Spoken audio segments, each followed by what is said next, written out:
What is up, everybody? Welcome to Friday Night D&D here on the God Mode channel. I am your host, a wizard from the future, usually joined by my little dice buddy Hendai, who is currently wearing a whole bunch of really cute Crimmy Time uniforms that are part of our stream stickers this month if you're a subscriber. I'm Jaso / the wizard / the DMGM. Welcome to PERPLEXELLEL, our chaotically weird and interactive D&D stream. Who else is joining me this fine Friday evening? Oh, well, hey, everybody. It's me, Luke, and I am playing... Domo me, Hobgoblin Warlord, that's for true. What's up? My name's Kevin, and I'm playing Musa, just the normal little girl. What's up, everybody? I'm back. I'm Slim, and I'm playing the greatest, the one and only 5-listener heaven, Flash, the kobold bard, College of Lore. Did you say 5-listener heaven? Yeah. You're describing this Twitch. Hey, No. She loves it. Recognize myself in that joke. I am Kyle. I'm playing. I have too many names. Harper, Hunkadory Rouge, Rockstar, Rocket in the Stars, looking for that new sound to rock the stars. I'm also playing 6, and I'm just gonna punch somebody. Probably Vice. Yeah, it seems about right. That tracks. On Don't get out of my way. Hey everybody, I'm Nick, and I'm playing Vice. I'm a monk or an actor or whatever or something. Punching bag. Hi everyone, I'm Maz. I'm playing Tali, a Kalashar druid. Welcome. Thank you for playing with us, Maz. Make sure everybody go check out Maz's channel. Go give her some support. She does some awesome work. She has a really great community over there that's full of awesome people. I got pulled in for a secret birthday party deal, and they're all very kind and nice, and it was super cool. So make sure to go check her out. Give her some Happy love. birthday. But yeah, so Everybody has a happy birthday. It's your happy birthday today. The unbirthday. Also, Mousy, it looks like is going to give everyone a +1. So go ahead and add that to your stuff. Thank you, Mousy. As always, just a little housekeeping before we jump in. A huge thank you to this campaign's character art for both the main characters you see around here as well as the NPCs. Thank you so much, both Peachy Yuri and Erie-Ide for that. Those that I posted into the chat are both links to very least their Twitter. I'm sure they have more socials than that. But go follow them over there. Give them some love. You never know when they're doing commissions for stuff. They do awesome work, and I love everything they do in terms of providing art for our campaigns and visualizing those characters in all of our heads. It's really awesome. So thank you so much to them. Here on the channel, specifically for D&D, we use Twitch channel points. So as you're watching, it doesn't matter what stream, because I do streams that are outside, usually like ttrpg or RPG adjacent streams on Mondays and Wednesdays. But it doesn't matter what stream you're watching on. You're always going to be building up your Twitch channel points, and you can use those specifically here on Fridays to do exactly what stuff like Mousy is doing, as well as Tiberius. Tiberius is adding some +1s too, so keep track of those. Vice has got one. So yeah, you can buy players all kinds of cool stuff using the Twitch channel points. You can look at those at the bottom left of the chat. You'll see that little purple weird bit icon. Just click on that. You'll see all of the rewards that you can buy. You can click on any of those to get additional details. You can always ask the chat and get a little bit more insight into what some of those are if you've never bought them before. We also have other cool stuff like inspiration, +1s to the rolls that you're seeing being bought right now. We have some campaign specific ones like the volatile weird and the weird mitigation rolls, so make sure to check those out. If you're a subscriber, you're going to get boosted points by watching, and if you follow the channel and haven't followed already, you're also going to get a nice little bonus.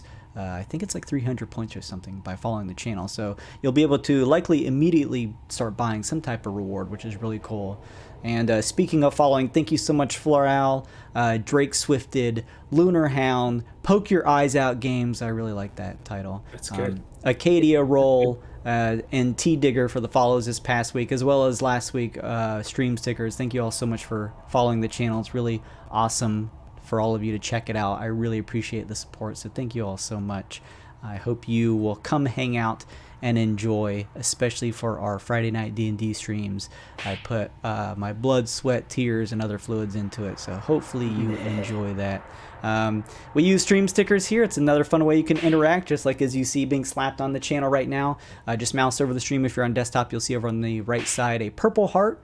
You can use that to slap all kinds of global stickers. There's a whole bunch that have fun, different noises. If you're a subscriber, as well as just in general, you're going to get a couple free stickers that are specific to the channel, but especially if you're a subscriber here to the channel, you're going to get a whole bunch of extra stickers you can use that are exclusive here, like chibi art made by the Arms Dealer over on Twitter, on top of some exclusive hentai stickers that, like I was saying on a previous stream, I think I'm going to do monthly. There's going to be a little handful of him dressing up as different characters. So we got a Santa version, reindeer version, and a couple cute elves. And yes, as you use your bits to buy stickers, you can also unlock these really cool, colorful animated stickers. Thank you, Mousy, for slapping those down. Look at this little Santa hentai. Look how cute he is. Where are my hands at? I'm flipped around. Look how cute he is. He's going to deliver some presents. He's so cute. He's so cute. Forget that he's a mixture of dice and hentai. He's so cute. Look at him. The whole screen is filled with stickers now. Oh, God. We're starting with a sticker party? I know. We also use a D&D Beyond plugin here. You can mouse over the stream. You'll also see that on the right side. You can take a look at a couple of the characters. That doesn't display all of them for whatever reason, but you can get some insight into some of the characters in terms of their backgrounds and character races and stuff like that. Just mouse over the stream. You'll see some details. Let's see here. Next up is going to be some inspiration for everybody. It looks like you guys, again, did some good work in terms of using a good amount of inspiration last session. So go ahead and grab yourselves an inspiration card. And now, of course, is the time to go ahead and trade those cards. If you kind of grab one and feel like maybe someone else may be more apt to use it than you can trade. Then after that, we'll go ahead and play my intro, and while the intro is rolling for the stream, we'll switch over to. Oh, go ahead. Oh, go for it. While we're playing the intro, we'll roll for the recap. I clicked it, and it's not letting me take it. Uh-oh. You can click and drag too. It looks like you have one. Oh yeah, you have one. But it's one that I've never used. It was just sitting there. Or Gotta use it. am I only gotta use it? Yeah. Yeah. I had one and I didn't use it the first round, so now I just always use the when I get the other rounds. Oh no! I mean, you get one every session, so you might as well use it. How fitting that Domo gives the recap this session. Slim, you sure you don't want to just I'm voluntarily. I'll do it. Voluntarily. Slim is volunteering to give the recap. What a champion! Once again, Luke avoids his fate. you lucked out. I will never. I've got a caster if anybody wants it. I have that card already. I would gladly take it. All It's so right. hard to give cards on this map. Yeah, I know. What? All right. Did you draw one for? Did you draw? Oh one? yeah. 6. Oh, Or here, for you, here, Flash? here. Go ahead and I take gave you. one. I gave you the whatchamacall one. Yep. There you go. Okay. All right. I'm gonna go ahead and play our intro, Oh, I thought it was going. and then we will shift into rolling some die. Well, I guess we've already determined it. So let me go ahead and play the intro, and then we will jump back in. Hang on just a second, everybody.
right.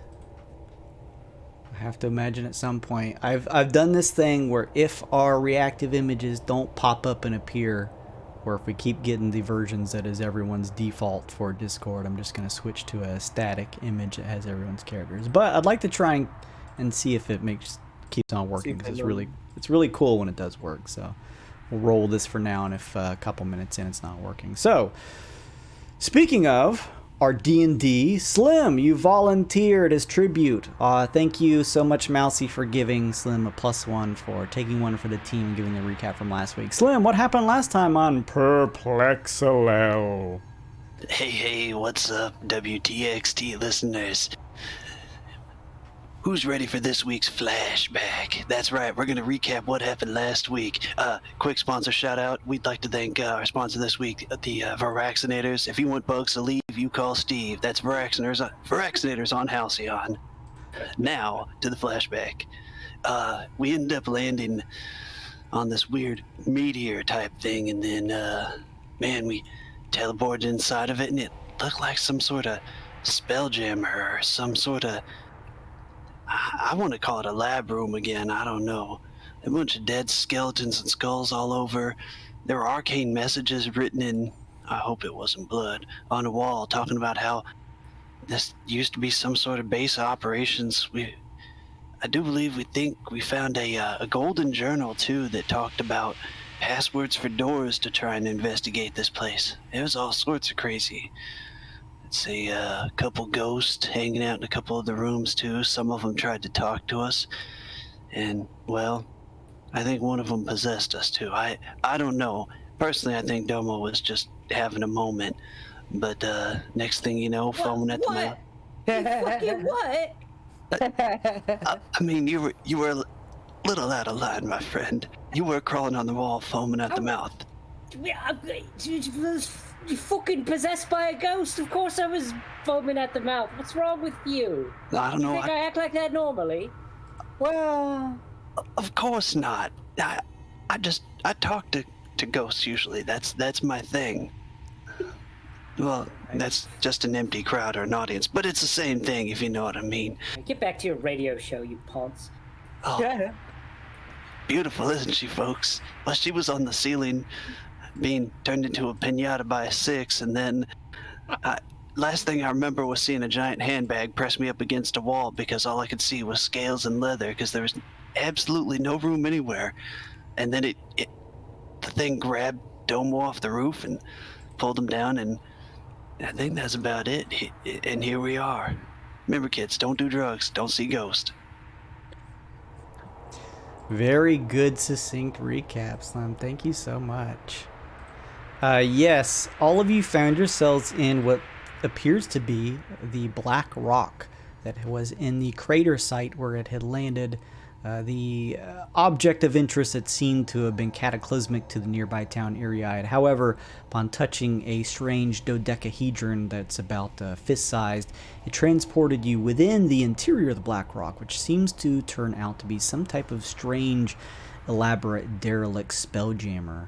So you all begin to search around using the phantom sucker packs that were given to you by the trio of women who were engineers in their previous lives from Erie-Ide, in the hopes of finding the spirit versions of Heximal and sucking them up so that you could return back to the town and, along with the trio of ghostly women, turn this separate numbered entity of Heximal into a physical form so that your suits could finally absorb it and you guys could successfully return back to your zero reality away from this collateral reality.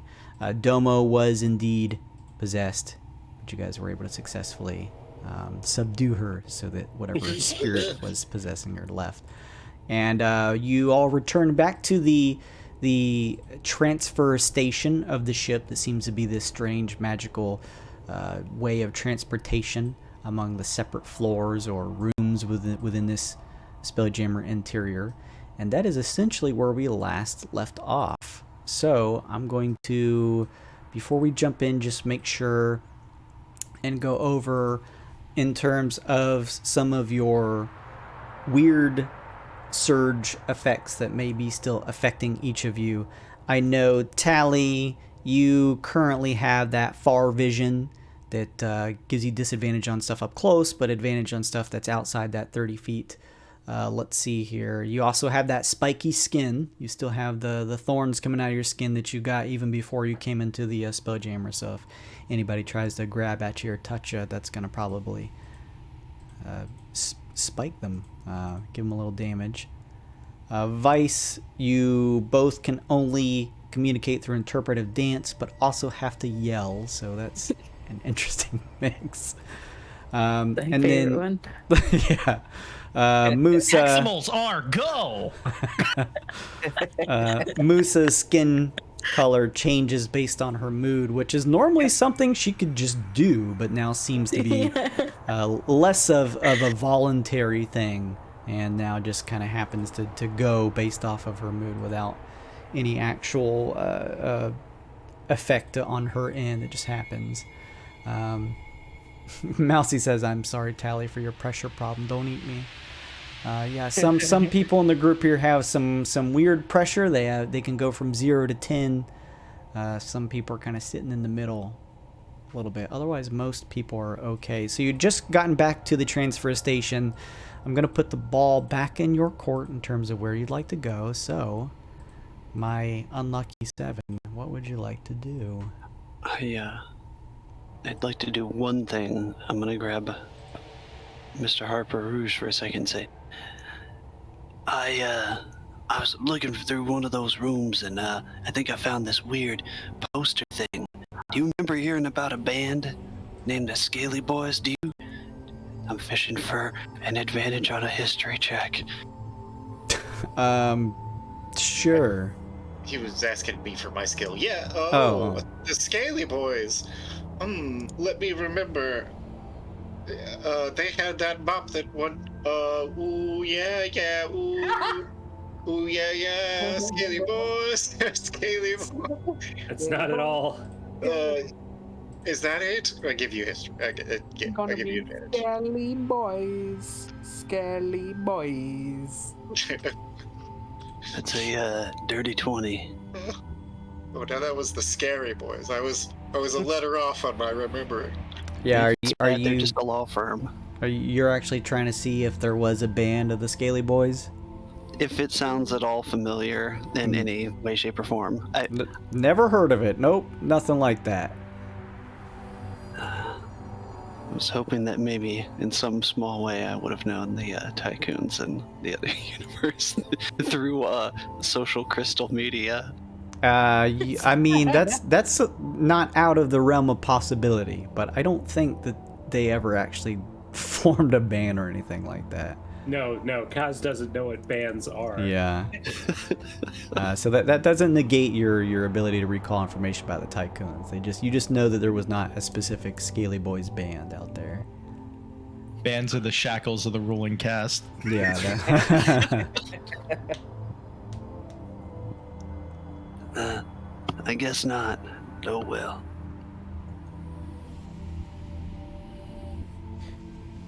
So, now that I have most of me blood back in my body, I suggest maybe the barracks. I would feel comfortable around more weaponry, at least weaponry that's not pointed at me. Oh, I mean, we don't know what the weaponry in the barracks are going to be pointing at. All right. The meditation room sounds interesting. Actually, I want to check out the meditation room. that sounds nice and safe. Maybe we start there. That sounds calm. Never heard of a ship with a meditation room. Yeah, what kind of freaks at a meditation room? Just Seems like a very eclectic group. wandering. Is this like circled radius around Nasher still any like an effect? It was counterspell it or whatever. it was. Countercharm. Counter-charm, yeah. Counter charm. Is it still active, you think? It shouldn't be. It's that guy. Okay. If not, then we're just gonna I'll take that out. And just so you know, my radius is a thing. It's because my wand, I have radiance, and it casts dim light in a 5-foot radius from me at all times. Okay. Cool. So each of you go up to this glass-looking panel that shows a list of the rooms, some of them sort of shifting and almost having some type of strange malfunction to the titles where you can't read. But you do see the meditation room, and touching it with a finger, one of you, all of you feel this sensation of this flash of almost this bright, slightly purplish light, and you find yourselves standing somewhere else. And hang on just a second, I'm gonna move some of you to the sides here so that you're not immediately falling inside here. Feel purple. As you all appear in this separate space, let's see if I have notes here. I may have made notes, guys. My goodness. Ooh. I need a Notes. I need like a Jeb Bush gif of please clap. You each enter into a smaller space here. This one isn't particularly large. Nothing like the larger, open, expansive dormitory that you found yourselves in previously. However, this one is squarish, and in the center of the steel, sort of cold nature of the room is some murky-looking waters. You can see a little bit into the waters, unlike the image here, but it's a little difficult to tell how exactly far deep it is. Besides, you can see into the top of the waters, but say about 5 or so feet in, it gets pretty murky and dark, and it's difficult to make out with any type of checks. You also notice, let me see here, a dark blue journal that sits at the edge on the far end, like the bottom right of the murky pool waters. What would you like to do? I'm saying, is it? Now I'm gonna use. Is it murky or muddy water? It doesn't look muddy per se. It just looks like it's got some type of debris in it. You know, maybe it hasn't been cleaned in a while. Maybe it's mud, but it's more just it has that sort of like swampish. You know, there's some type of material in there where at a certain point it becomes less translucent, more opaque, where you can't really see into it. Rick waddles up and says, "Is this that ocean I keep hearing about?" The ocean wouldn't be just in a ship, 6. But It's much bigger. It's much more water than I've ever seen, and it smells bad. Can I, if I cast prestidigitation onto the water, could that clean it? It's not a lot of. How much? It's like 5 square feet. I think 1 it's like, cubic foot. yeah, 1 cubic foot. Okay, So yeah. you can try. I mean, it's cantrip, kind of just be like, bop, bop, bop, bop. So yeah, you kind of throw a couple hands that way, Musa, and you do watch as certain small pockets of the water do begin to clear up a little bit, but you get the feeling that this may take a while just because it is this voluminous liquid. So as you clear a little spot that makes you able to see into the waters a little bit more, Musa, just the whatever this caustic nature is in here, it kind of swells and fills in the area that you clean. So you are making progress. It just seems to be slow. I wouldn't touch it. It's probably another latrine. Oh, good. It smells like a perception check. Or Yeah, I want to do that too. +3. Is that Alright. is that Oh. journal like down Already? next to the vats? Ooh. So it begins. Whoa! What was your question, Muzz, real quick? Is that journal down there with the vats, or just on the bottom right? It's like, I don't have an image for it. It's just like, yeah, down, kind of down here. It's not like in the waters. It's just sort of like on the edge. Allie would go straight for that. All right, so you begin to head that way, Tally. Some of the others begin to make some perception checks into the water. Yes, Lunar Hound, they're both inside of a spelljammer, and this is actually a spelljammer setting. All of our campaigns take place in a spelljammer universe. They say, I don't think I've seen anyone play in a spelljammer in like 20 years. It'd be some time now. Probably like today like is your 30 lucky years. day. Yeah. If you like spelljammer, you've come to the right channel. Let's see here. A Hunky Dory with a 17. Musa with that beautiful, lovely, natty 20. Yeah. About that. Is there? Let me ask. Are you guys just trying to make out anything in the water? Is that your checks? Yes. Okay. At least for me.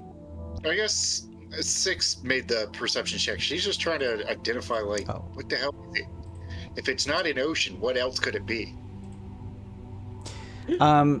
With a 17, even though that's a pretty good check, peering into the water, 6, you can't really make much out. Like, the lighting here is there's lighting here, but it's faint.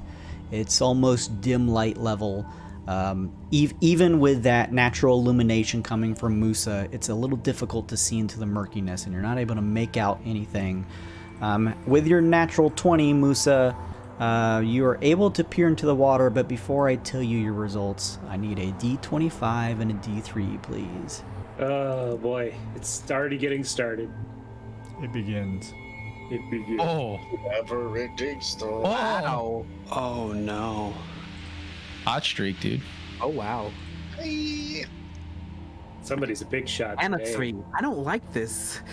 This is 25. I need you to roll the D25 2 more times. Both effects will take place. Is it 2 Oh of my them? goodness, dude. Roll 2 more 25s. Your weird pressure goes up to 6 now. Yeah, that sucks. 5 and 20. You rolled a 25 again. There you go. I did roll 25 again, technically. This session's cursed. We should just reschedule for another day. Hi guys, that's it. On a 6. So let's just go by this. 5 and a 20. 5 and a 20. This is gonna be a And I have 6, yeah. chaotic. So you immediately, Musa, begin to feel your size shift, and you find yourself going from small size to tiny size. What was your natural height, Musa? Just like without transforming your body. Yeah, no, what did I write for? 3'5". All right, you now find yourself at about 2 foot high. Not that can't be, changed a little bit with your changeling background, but now you find yourself even smaller. However, you did do another D25. I'm gonna ask for 2 more D25 rolls. Wait, no. Actually, a 20, but because I Yeah, rolled a 20 and a 5. Oh, gotcha. It's a 5 and a 20 and a 5. 20 and a 5, Okay, but I just yeah. wanted to. Okay, that's my fault then. I thought it was another 25. I was like, oh my gosh, That this would've is been funny. this is about to get real chaotic. Also, you look down and take note of this, Musa, and as you do, you feel a sensation, something shifting in your mouth. Your mouth is full of something, but it doesn't taste good. It tastes earthy, almost slimy, writhing. You reflexively spit something out and see that your mouth was full of worms, just earthworms that spill onto the side. Oh my god! What the hell? It's a dangerous latrine. See, that's why you're not supposed to eat the earth or the dirt. I don't eat I'm not the rabbit! Yeah, 6 slowly stands up from the pool and just backs away like it's about to put worms in her mouth. Domo, disgusted by this turn of events, walks over to the journal and picks it up. Yeah. Tally's already over there. She kind of okay, picks it yeah. up. I cast prestidigitation in my mouth. Yeah, to clean it up. Gotcha. You kind of see all this happening, Tally, probably figuring it is the weird as you kind of come over to pick the book up. You're at 6 weird pressure now, Musa. As you pick up the book, Tally, are you trying to open it and see what's inside? Yes, just read what the logs are. Gotcha. You open the cover and see that inside it is signed with a name, Sun Kong. I'll put that in the chat here. It is my journal to keep all my thoughts in. It's blank. It reads, I come here more often now than I ever did. Now that the crops have died, there's only the thoughts of our impending doom. This place doesn't really help me relax anymore. I miss my wife. We've checked the entire ship 100 times and still no sign of that stupid Heximal that took the communicator. Oh. Probably got stuck on the outside of our ship after it ate the crystal. I hope it dies there. Maybe then we can get out? Would it even matter now, after everything we lost? That's all that's written inside. Nothing really matters. Anyone. Who is this, Sun Kong? As you ask that question, a strange apparition appears next to you, Tally. Glad I didn't pick it up. Fatal frame. Great. Do I notice this apparition? It sort of takes form next to you out of seemingly nothing, and appears to be some type of like apeling type of creature, covered in fur and wearing kind of like martial arts, like a gi and stuff like that. And it reaches up to whisper in your ear. And I need you to please make me, I believe, let me just double check here real quick. A charisma saving throw. Ooh. Is it bad that I kind of want her to fail? Yes. Oh, yes, no. it is. It's not nice. What do you do? What is he doing? I want to. Oh, It's bad. Yeah, you don't want. I'm so curious though. You guys remember last week when we said we were going to start using Yeah. protection from evil and counter charm and stuff, and then nobody did that? Those were the Nobody. days. I remember last time we didn't have to down a bag of hit points that is a druid. Oh god. She rolled a 4. Yeah. Um, Ooh, Mousy brought on volatile weird. Thank you so much, Mousy. You Mousy. have made things Next hour. infinitely crazier. Just that, yes. that happens after that roll, right? Yes. Okay, cool. I whispered something. You can go ahead and read that. Time to renew your car insurance. For the next 30 minutes, a 1, 2, 19, or 20 roll on an active roll, not saves, would trigger the weird, so keep that in mind.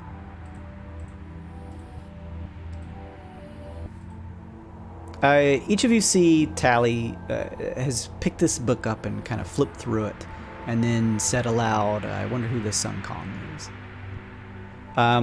It looks like Six and Musa... Looks like Six and Musa attempted to... No, you're fine. Attempted to peer into the waters here, but it's a little too murky to see into. This place smells like... I've smelled better places, that's all I'll say. What'd you find, Tally? Anything interesting? It tastes like worms. Not... Just one entry. Nothing more. I still don't know what the Sun Kong is. Anything to speak of? We're looking for a Sun Kong. Does anybody have extra Sun Kong? I don't know if it is a name or a person, just... And she just flips through the pages as if she, like... wants to read more, but... Did we There's nothing see? else? We didn't see the ghost, right? Only she saw the ghost. Right? Actually, you guys would have probably seen the ghost, and you see well, it then appear... Domo's immediately pointing a bow and arrow at Tali because she knows exactly what's about to happen. and then disappear. Oh, it's another one of them ghosts. It's got its claws into Tolly. Tali, What are you talking about? tell us something only Tali would know. Do we know anything that only Tali would know? Shh, don't ruin Shut up! this. Shut up! Okay, touch your toes, then we'll prove that we know it's you. She's 6 feet, but she still reaches down and tries to touch her toes. I'm less convinced than before, but thank you. Can I, what is that? So I'm gonna Actually, ask you, directly. So you're feeling okay, Tali? Yes. Are you? And I'd like You're shorter than I remember. Oh, I got something. What is it? Insight to see if like. Hold on, I got something better than that. Okay. Because I remember Sun Kong as a play. I say something to Tali in Giant and see if she responds in Giant. there you go. What are you saying, Giant, to her? I What would say, your message be? I say clap if you're possessed, which I don't know if she'll be able to, but So point is she would respond if Tali was in control of her. So let me faculty. ask this, because this is Maz, these are characters from our main campaign, so this would be knowledge that Kevin would have, because this is his character who's in this parallel universe dead. Does Sun Kong speak Giant? I am pulling him up now. Aha, I made you do bookkeeping, making me the victor. Thrilling D&D action. Beyond is loading. D&D Beyond is loading. Guys, have we mentioned how fast and easy D&D Beyond is to recall your characters at any moment? You know, a lot No of more searching through files. Everything's all available in one convenient spot. and easy to I find. love D&D Beyond. I know that Sun Kong does not speak Giant. Tally So for Tali what? just Yeah. hears the words and just Doesn't. Domo goes, She's possessed. just Get her! nods, wondering if that is the correct answer. Because we know that Tali speaks Giant. Why didn't you respond? I think Domo's right. Domo's right. What do we have to hit her? I don't want to hit her though. I don't want to step in front of Hunky. I want Hunky's meat body in front of me in case Tali attacks. But I want to say, can I? All right, Mr. Ghost. I don't know your name, but listen. We're trying to help. We know there's some kind of spooky monster on here. We're trying to get rid of it. You think that's actually Sun Kong? I don't know. I don't know who Sun Kong is. All I know is that these ghosty goos are giving us a rough time of it just because we're trying to do a little extermination. Well, Tali showed us the book, right? You saw her open it up and flip through it, and then ask who that Sun Kong was. I don't know if she's like We don't flipped know it what it said. around to you. Yeah.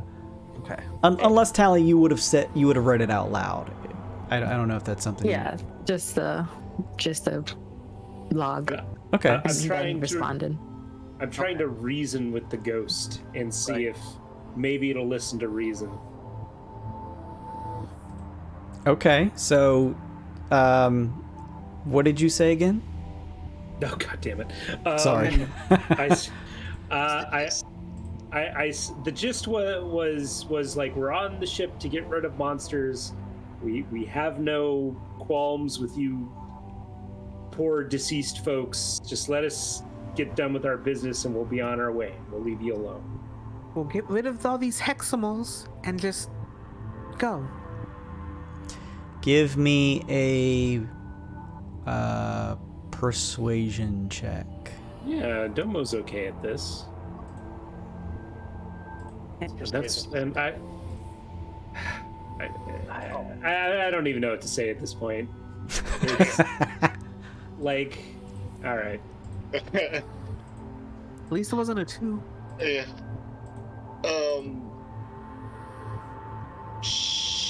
With a 7, I mean, honestly, this is a weird D&D thing. You don't have to know these characters, Tally. I'm just gonna say I whispered you the information. You can respond however you would like with a roll of a 7. If you feel like that's convincing enough, that's fine. If you feel like that's not, you can react however you'd like. Ellie starts walking straight towards Hunky Dory. Oh, he says. And, Can we? And tries to reach out his hand. I'm gonna make a constitution check. I'm gonna call this high or low. If he passes 10 plus, then he stands his ground. If he not, he runs away. Okay. Oh, Tally's getting handsy, are we? Come here, doll. Oh no. While that's happening, though, he wonders out loud, is that really you behind those eyes? He makes a religion check. Is she possessed? Oh, a religion check's a good check. With a 19, you are able to, now that she is moving towards you a little closer so you can get a good, better view of her facial features and stuff like that, you feel as though the strange sensation you're getting, you've maybe, with a religion check, with that type of check, you maybe have, you get a weird sensation coming from Tally. Something is just slightly off with a 19. With Arcana, can I see if maybe there's a spell? There's a spell behind what is happening? 21. With a 21, I would say ghosts are just inherently magical by nature. It is likely the case, especially since you've seen Domo go through the same thing, that Tally has been possessed. Yeah, I'm like 98% confident that she's possessed, guys. Is there another way we can stop her without having to beat on her? Got an idea. I move up and just throw her in the nasty, grody water. No! What? We gotta wake her up, splash some water on her. So Harper begins to step towards you as you are sort of already beginning to head towards him with a hand outstretched. Looks like he's going to try to attempt to grab at you to do something with you, probably throw you somewhere. What would you like? How do you respond, Tally? At first, it was very receptive, trying to like put the hand on the shoulder. But as soon as they saw him like reflex a little bit, about to throw him, she starts pushing him away to try to get away as fast as possible. Ooh, all right, let me get some type of skill check between the two of you. Pick a skill that seems adequate for what you're doing. It could be and this is going to be like a base ability check, so strength, dexterity, just one of those stats. Well, it's a grapple check. Or okay, yeah, grapple check makes sense. So it's going to be your strength, Harper.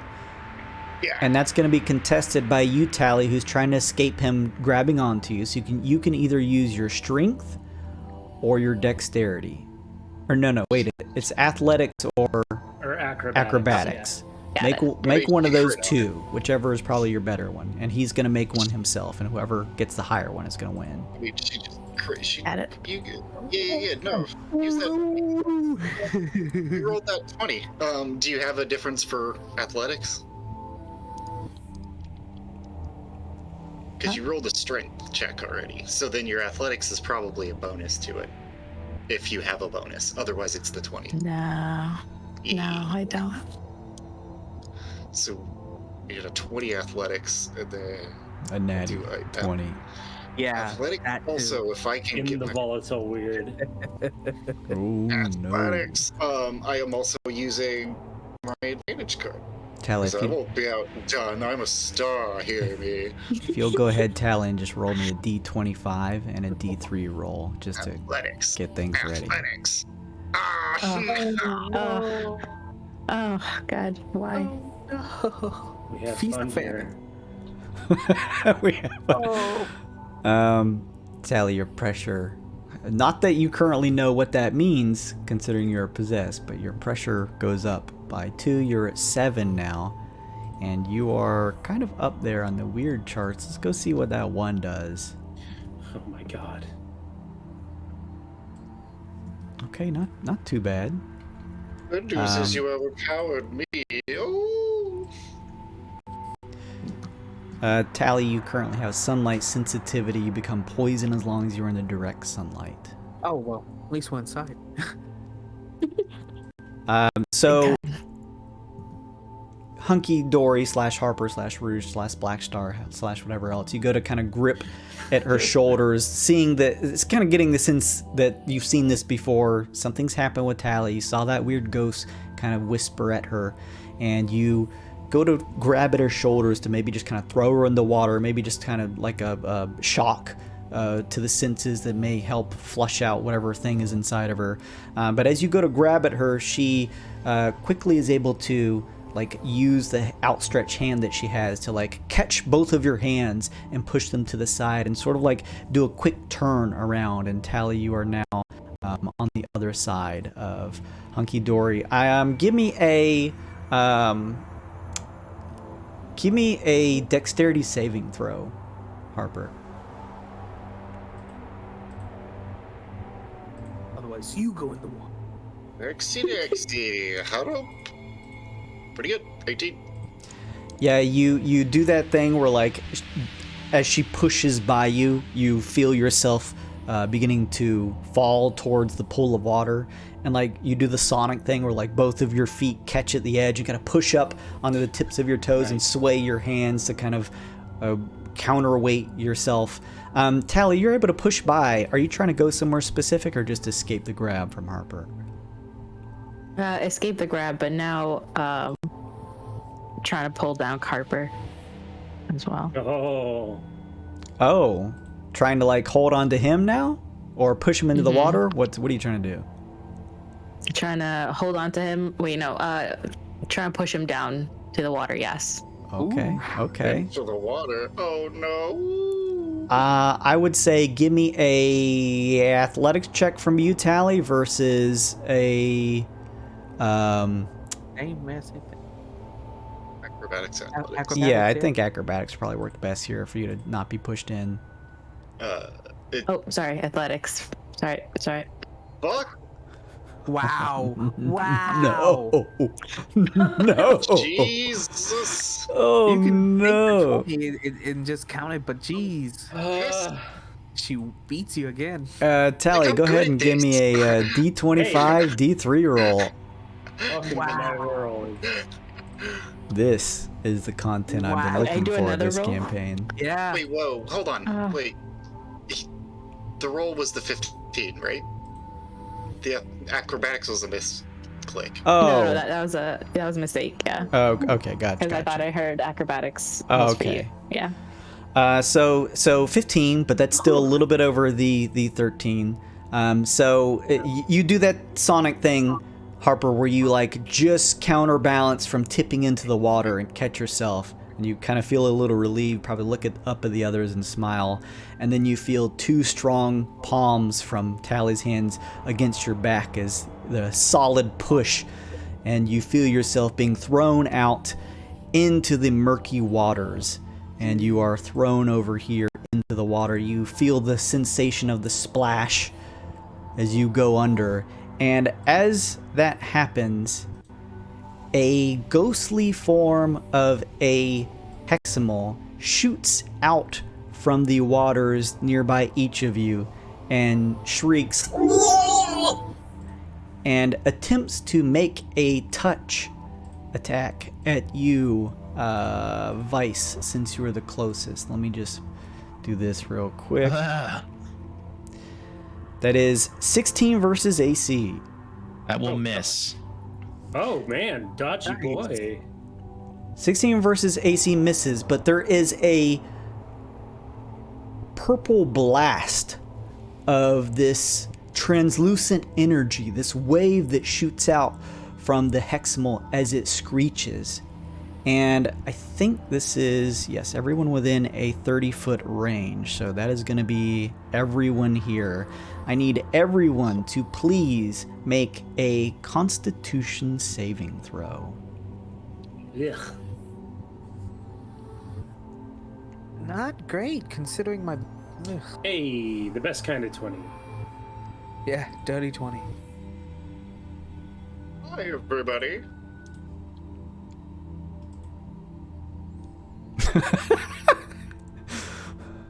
Honky dory. Hunky dory, Man. no.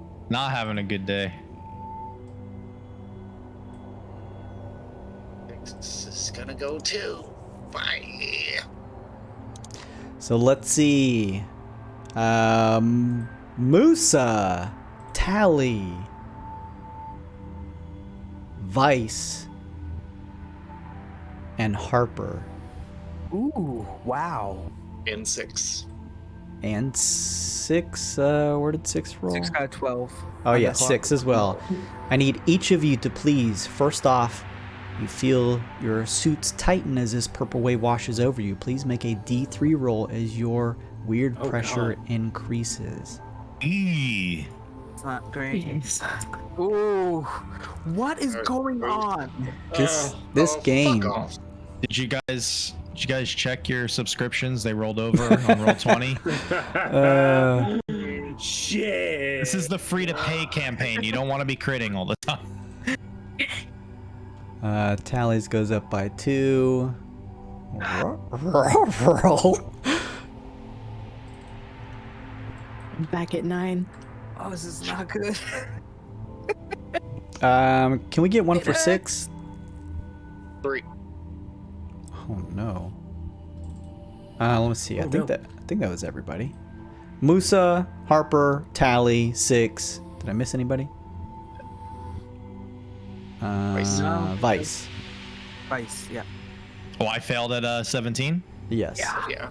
Right? Craziness. Oh, I should have added that +1. 2. All right. Each of you feel your suits begin to tighten a little, and you feel a sensation on your palm as your weird pressure goes up, feeling this blast from this ghost Heximal. Also, everyone who failed the roll, I need you to please make me a D7 roll. D7. What Okay. the fuck?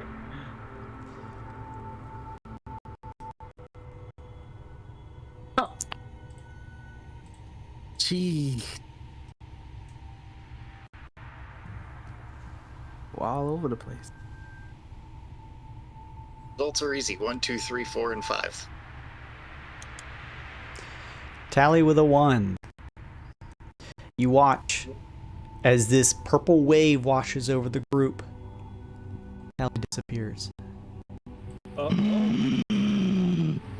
Then Musa with a 3. Musa with a 3. Musa, and I'll get to each of you individually after this, so just hang tight wherever you appear. Musa disappears. 6 and Hunky Dory, 4. Hunky Dory with a 4. Alright. And 6. And 6, both of you together? Correct. Both of you disappear. Vice with a 5. And Vice with a 5. Okay, hang on just a second. Vice, you disappear. Don't pay attention to this place. You disappear. What Don't does look that at where I mean? am. Okay. Should I not look at my character? Ali Kong just lets out a scream before. Ali Kong. I like that. Ali Ali Kong, Kong. dude. I like that. That's great. So, as this happens, this Heximal creature lets loose this blast. We will get to each of you, but first, in the room still immediately, Nasher, Domo, as this purple, translucent, likely weird-like blast compounds the area as it lets loose this shrill shriek, you see your friends disappear as your suits tighten. What would you like to do? I turn to Flash and I take out my backpack and I cock it, even though that doesn't make sense and they're not guns, but and then just nod at him. I just nod back. We're gonna try to capture this fucking thing. All right. Just for real quick record keeping, I have Harper's slightly damaged tank that was full of ghost. Yes? Yeah, it was the broken one. It's Okay. empty though. Oh, it is empty. Okay. Then Yeah. I'm gonna join Domo in the ghost capturing, not the suck. If you have the one that Harper had, it does have a Heximal in it. I'm pretty sure, or did it escape from you? No, you're right. Yeah, I wanted to switch it over, but it was gonna take forever. Okay, So so that one is there, broken and has a ghost in it. it's badly damaged, but the Heximal is still trapped inside. That's the one you have, Nasher. Gotcha. However, there can only be one to a suit, so you know yours is filled, Nasher. But Domo, yours isn't. You have it cocked and ready. Do you want to fire it away? Fuck yeah, I do. All right, you fire off a blast of energy. A sucking motion of arcane power ripples through the area, and you attempt to suck this creature into your phantom sucker. I think it needs to make what, a con roll, I think? Or charisma roll? Triple charisma, I think. Yeah, let's see here.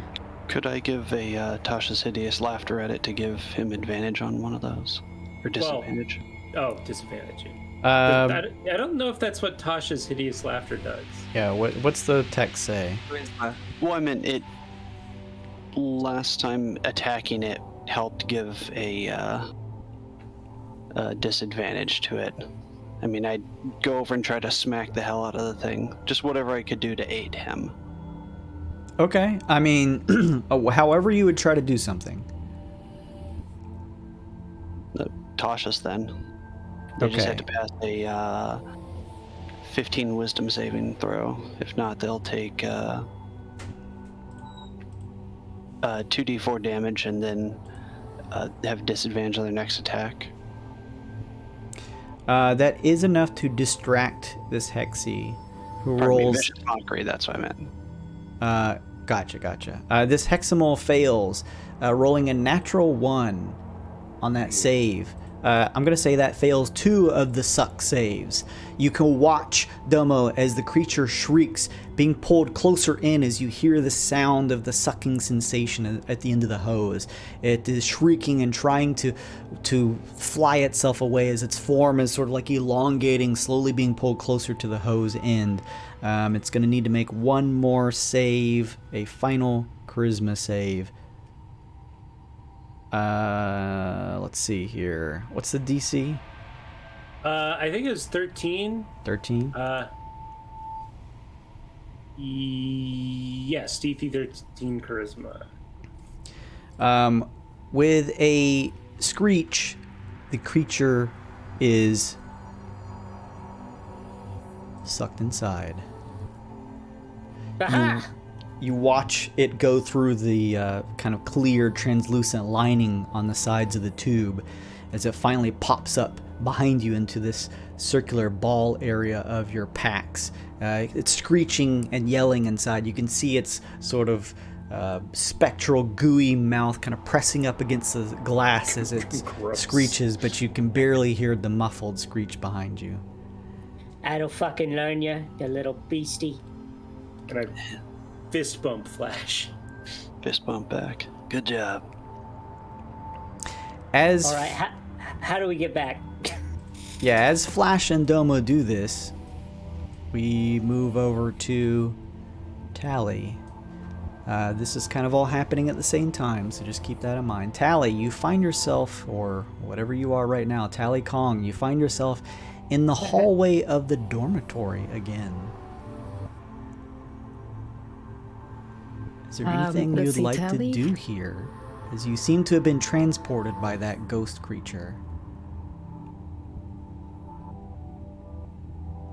Tally Kong doesn't know exactly everything that's happened, so just tries to like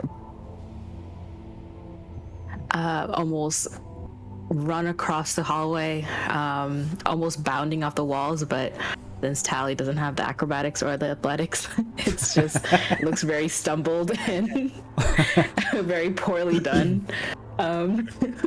You know that the others, at least that Harper character, tried to grab at you and throw you into the pool, so take that for what you will. But yeah, if you want to move your token somewhere here, you can.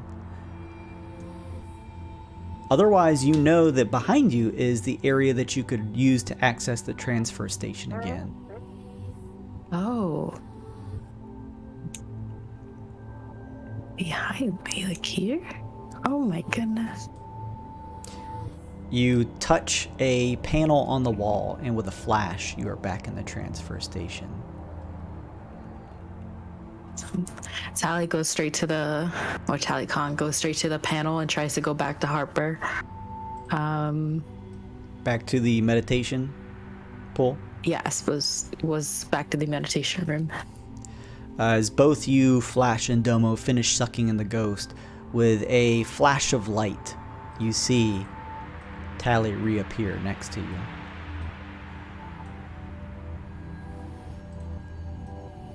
Oh, where'd you go? I was looking for you. Neither of us have room in our ghost packs, right? Both of your ghost packs have a ghost inside. I grab Flash and I hit the transponder to get us away from Tolly. All right.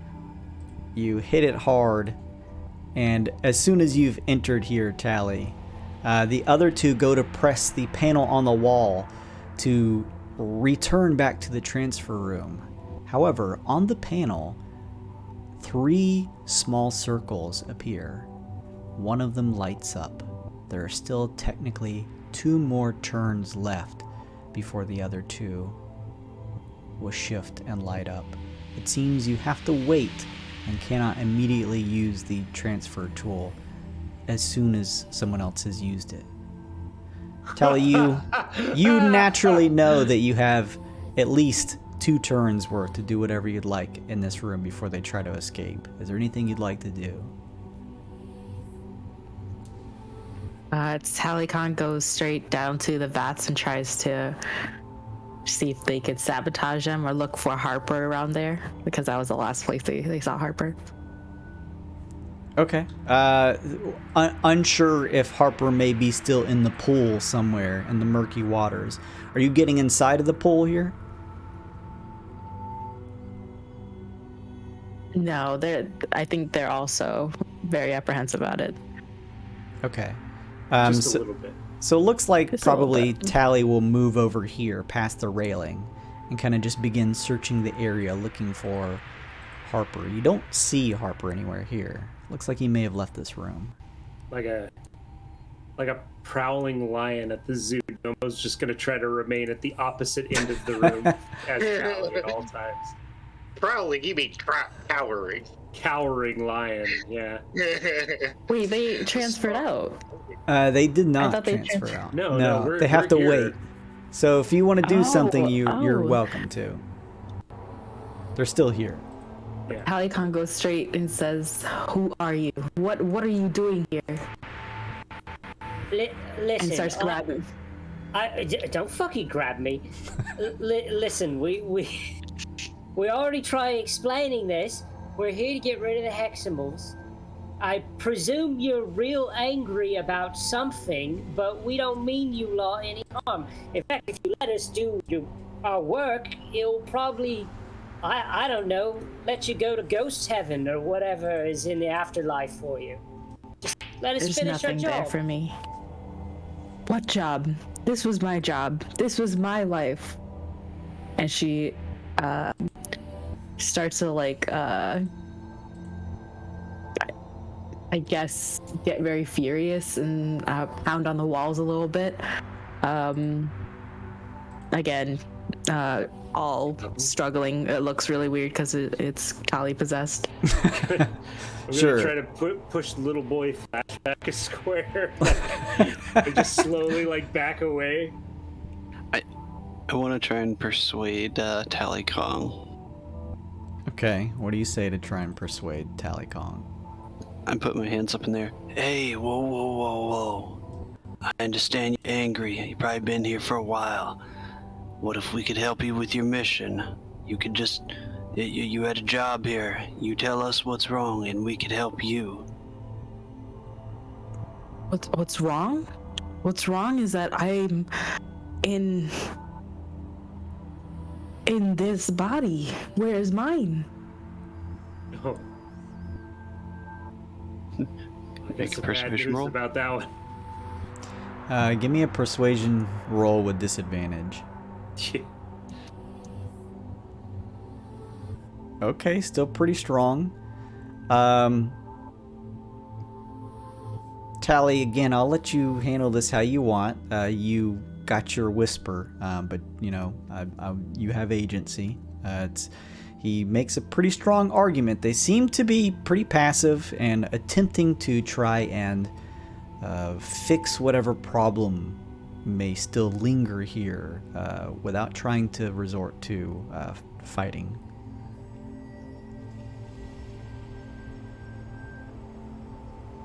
Tally Kong is just desperate for answers. Just like, did we get out?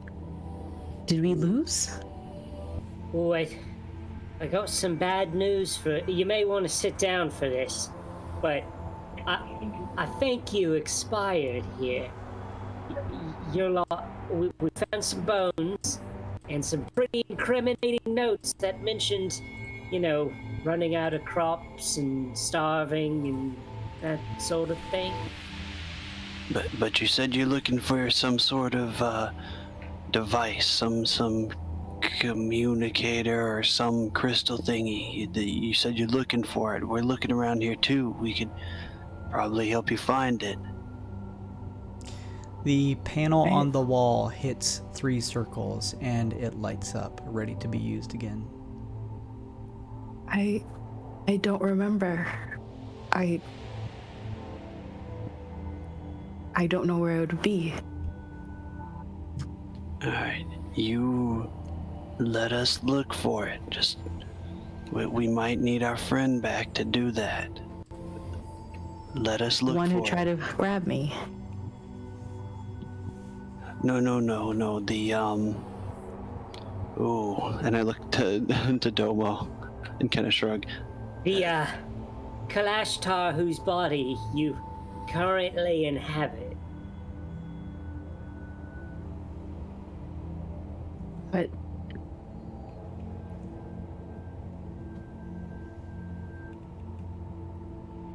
how will you find the communicator without me? How will you even know what it looks like? I was just gonna ask you. You tell us what it looks like. What's the communicator look like, and we'll help you find it. I'll say, Tally, if you want, you could make like a history check, because since you don't know these characters, you're welcome to make a history check. Unless you just know. Oh, okay. I guess I do. Perfect. Wow. This is stupid. This is stupid, Jason. Ali is gonna explode, dude. This is not cool. Tiberius, thank you so much for that +1, but you need to pick someone specifically to give that to. You're welcome to buy more to give it to other people, but whenever you buy the +1, you gotta just give it to one person. So whoever you deem fit to have it, just let me know. Post it in the chat. You begin to recollect, and yes, Tally Kong, you remember it is this dodecahedron-like device that is palm-sized and has each of its faces are this dark, almost jet black, similar to how your outside of your ship is colored. And you know that you remember from this apparition inhabiting you, possessing you, that through your foggy memory of this ghostly possession, Sun Kong remembers that this is the device that was the only way to allow people inside and outside of the ship. There is no other way in or out. Maz, you got a +1 from Tiberius. As you also remember this, Maz, please give me a D25, and you don't need to roll the D3. That's the good part. You just go to 10. Because there's only one more. Damn, okay. Level. Oh my god, 1, 2, 3. This team, we're doing great. We only won. 18. I Let's got see an what 18. 18 is. We've never rolled on this one.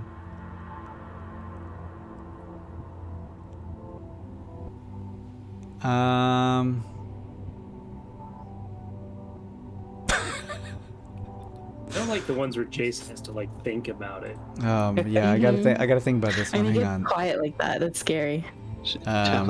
Tally Kong turns into Tally Bionoid Kong. Oh no. Oh god. Yeah, we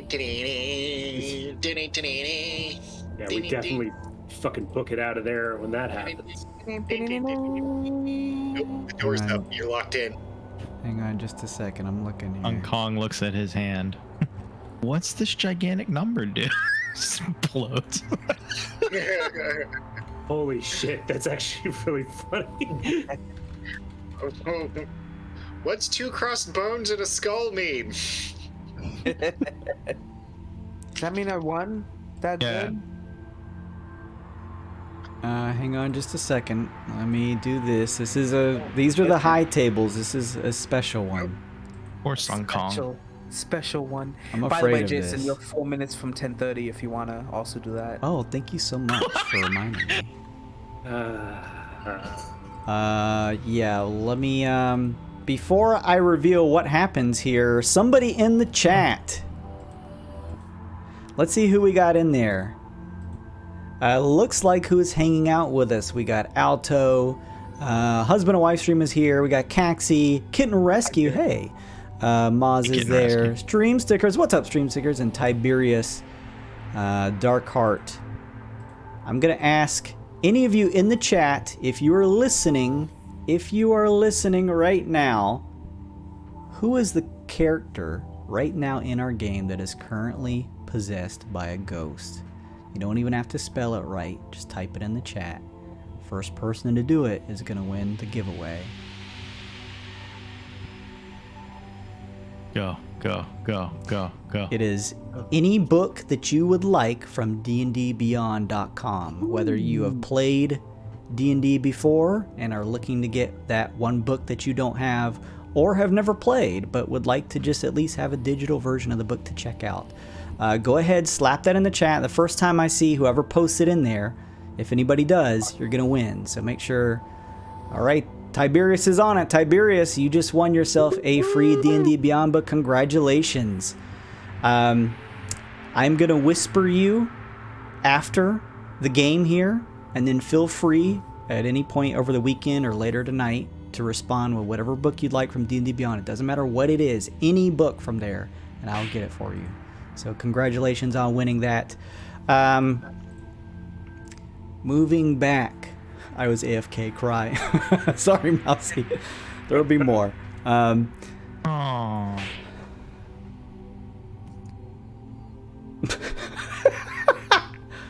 Hey, how do I do this? This is weird. Oh god. It's scary, Jason. My heart is just not stopped. Just going. Why would you say these things? Hang on, let me go to my pictures. Poor Sun Kong. He just wanted to have a body again, and he did. Now he pixelated and turned into a black hole. Like, yeah, we've all been there. It happens. Kaioken exploded somebody else's body. they weren't trained enough, and they just exploded. This abundant soul. It's just. I'm gonna ask for everyone to please roll me initiative as a nasty looking black blade of what looks like a longsword appears floating in the air between both you, Tally, and Domo, and raises up to begin to attack. What the fuck is this ghost shit? Everyone rolls? I'm gonna have everyone please roll me initiative. Yeah, sorry if the cameras freeze. It's this weird Discord reactive images thing. I'm trying to keep it as active as possible. Thank you for letting me know. Tomo just screams, "Ghost sword!" really loud, hoping someone will hear. No, but of course I know nobody will because we're on the geodesic ship. But she doesn't know that. Well, does our suits talk to each other? Do we still have that ability even though we're separated? Your suits can communicate. I scream "Ghost sword" into our suit's communicator. I will say that the others hear this, but let me move to each of your turns as this happens. Yeah.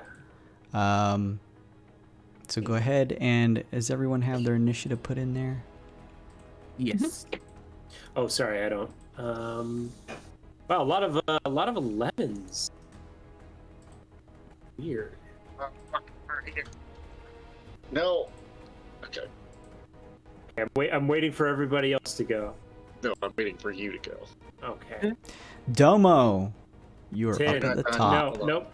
Oh, Nope, just not. kidding. The sword Just is. kidding. The sword is Of course, up the first. sword appears next to the character with no hit dice. Fuck my life.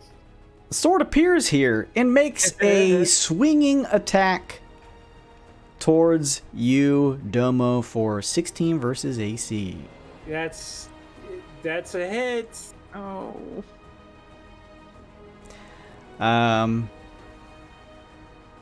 I can roll this here in D&D and Beyond. You are slashed for 3 points. Actually, hang on. This is a different die. For 5 points of slashing damage. I'm sorry. 5. No, actually, no. We'll leave it. 5 points of slashing damage. Also, since you're Keep struck, adding dice on there if you want. you're struck by this blade. It deals a disheartening strike to you as it cuts into your neck, kind of as you pull back quickly. You are filled with unsettling dread. You have disadvantage on the next saving throw you would make before the end of your next turn. Holy shit. All right. I scream into my communicator. As if possessed Tolly sprouted a ghost sword and now it's killing me in Flash. Where is everyone? Let's keep going by turn order. Flash is up next. Oh, what the hell is this crap? Be there ASAP. Oh, man.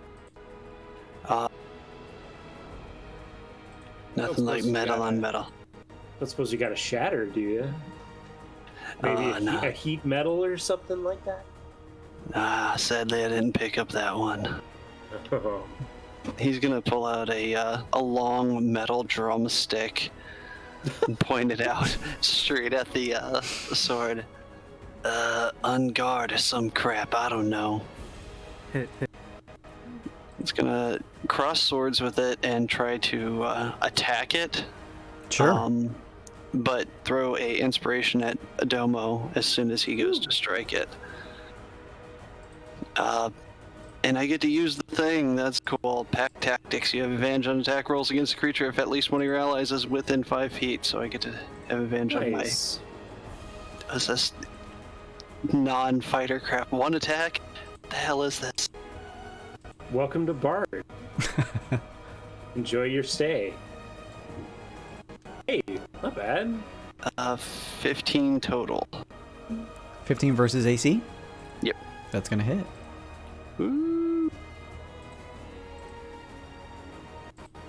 For 8 piercing damage. Is that with a magical weapon? No. Okay. Just checking.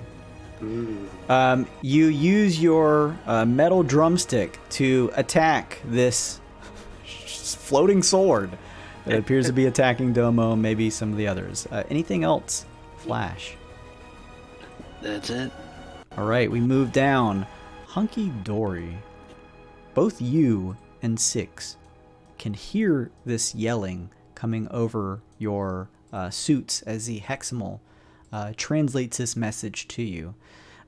Just to provide you with a little insight, as you look around here, you see in this room that you both are in that there are several sets of what look like musty bunk beds that line the walls in this room. Looks like most of the beds are unkempt. The covers and blankets are strewn about haphazardly. You do not see anything out of place without any perception checks. But I will say that you obviously hear what's going on through your Hexy suits. What would you like to do? Boy. What did Domo say again? That a ghost sword sprouted out of... It's a ghost sword that sprung out of Tolly, and it's trying to kill us. Oh, that sounds spooky. Hunky Dory trying to decide. One of them has to be smart enough to look around, right? That doesn't necessarily have to be true either. Harper is gonna make an entrance. He needs to find somebody to behold his visage. He tries to go through the door. He's out of here. There's not enough people in here to admire. Press the panel on the door. It had just refreshed for the room in the transfer room, so it is refreshed for everyone else. You find yourself, both you and Six, Harper, touch the panel and find yourselves back in the transfer station. Oh boy.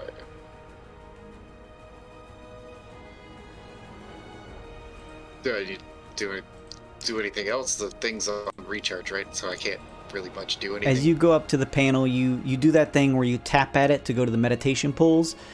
Next to the name, you now see 3 circles. The first one begins to slowly light up. You'll need to wait 2 more turns before you can traverse to any other room. Fucking brutal. Oh boy. Alright, anything else hunky-dory / Harper? Oh. Alright. Musa, you are in a separate room yourself. As you peer around this room, you notice that this place here seems to be covered in grease smears and dust. On the left is an unpowered, what looks like metal device. Next to it are several drawers. A steel table sits on the right side. You can see rolled up scrolls that sit on top of it, kind of plastered about. At the back of the end of the room, you see a large machinery that sits lifeless. You can't tell anything else without any perception checks. What would you like to do?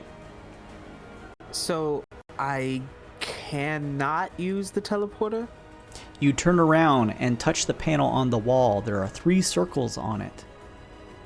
One of them has slowly begun to light up. You cannot currently use it until they light up again.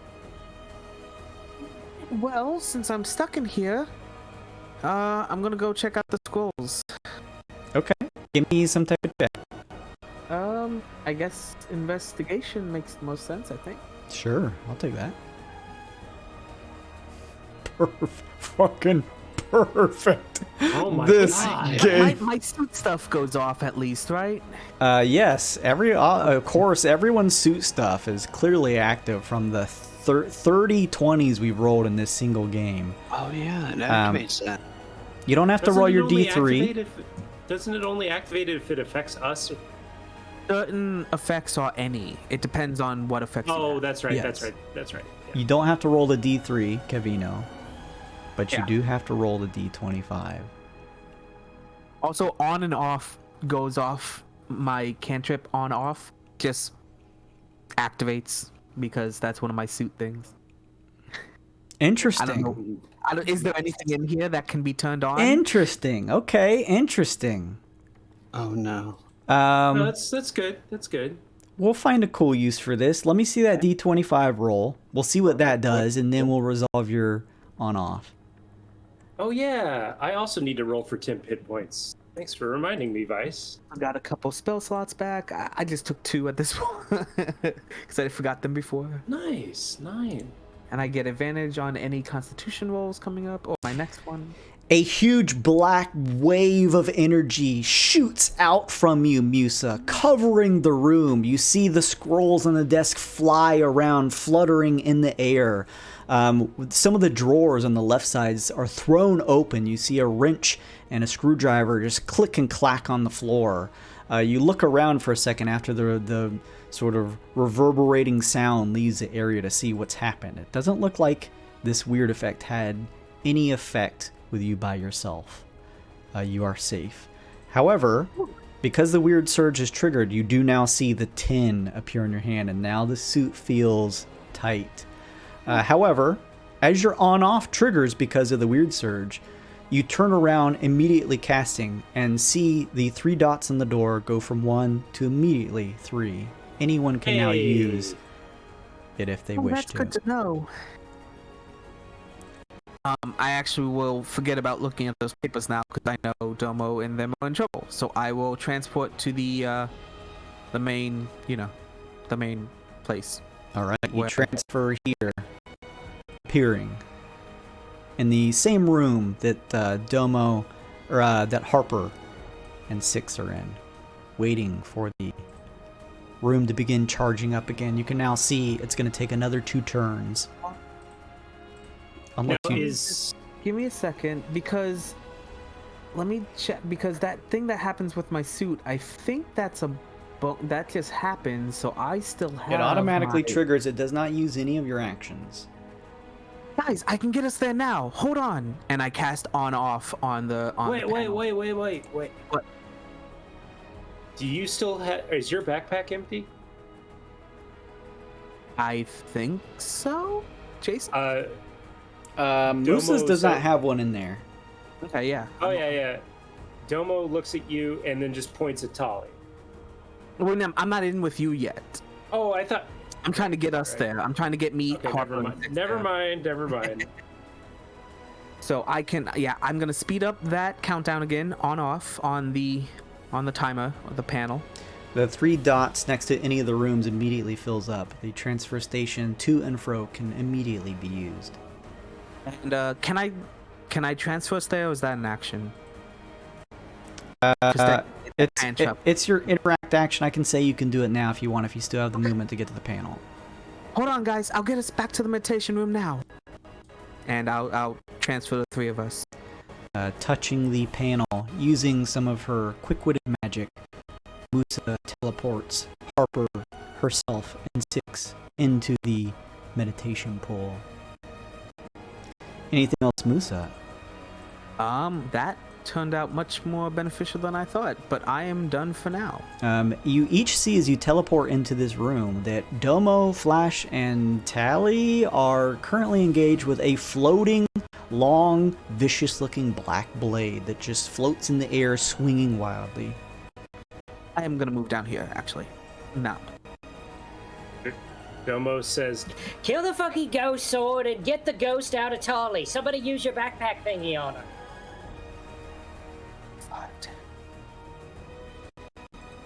Okay. All right. With that, Domo, you're up. Domo uses a bonus action to disengage. Moving back here. And Domo... Can I make like a history check on this sword? Like, Sure. Yeah. Is this like a... Like, can I see a sword like that? It kind of looks like one I'm familiar with. I'm giving you advantage in a long-winded way. Oh, thank you. Because fuck me, I can't roll above a 4 on any skill check ever. Nope. And that holds true with my advantage as well, clearly. 12. What's going on with this sword, Jason? This looks like some type of magic enchanted weapon that seems to have perhaps been given some semblance of animated life through the Wyrd surge that Tally triggered. Details on the exact nature of the sword, unfortunately, I can't give you with a 12. Sure. Okay. I think the plan here should be we exercise Tally by somebody using her backpack on her. And if the sword's not dead by then, we all just escape. But I'm going to try to kill the sword in the meantime. Sure. I'm going to shoot it with my longbow. It's a 24 to hit. That's going to hit. Attack. 17 magical piercing damage. Very nice. 17 damage. We're still in the volatile Wyrd, right? I don't have advantage. I don't think so. I think it's been 30 minutes since then. Each of you watch as with your strike, was that a crossbow hit, Doma? No, she's got a big like compound bow. Okay. As that shot nails it, obviously there's no blood or anything, but you can see the way the sword now hangs in the air. There's much less elegance to its waving nature. It seems to be very sort of chaotically teetering on the brink of sometimes dipping down and falling completely to the ground. Hey, you overgrown fish knife, fuck off. Anything else, Domo? No, that's all for Domo. Tally Kong, you're up. You were being attacked by a sword. Welcome to our D&D. Let's see. There's also some strangers in this room with you, Tally. It's so weird. Do they know about Tally's abilities? I don't know how to play this. They have complete control over your character, yes. Yes. Okay. Maybe not Tally's memories, but complete control and innate understanding of her body, enough to basically use your character sheet however you'd like. Tally cast a knife for a knife and cast ice knife straight at it. Hell yeah. Shatter that sword. All right. 20 versus AC. Ooh. That is going to hit. The first strike is piercing damage. So we don't even have to talk about the second portion. Tally Kong, you throw this ice knife from your hand, kind of throwing out a palm. It strikes the blade that was already sort of shifting chaotically through the air. As that meets its mark, striking the sword, you watch as this dark blade, just suddenly from the clash of the ice knife that kind of splinters and shatters against it, is kind of, it does that thing where it like spins in the air a little bit as it descends quickly, falling into the pool of water. You hear the splash, and then it's gone. Done. That's one. I guess that works. Tally tries to, let's see, look over and see if they were actually, it's actually gone. Surprised that as you peer into the water, Tally Kong, all you can see is the murkiness inside. It could be that the blade is still there, you just can't see it from here. As you peer in, through here. I'm just going to move over to Vice. Vice.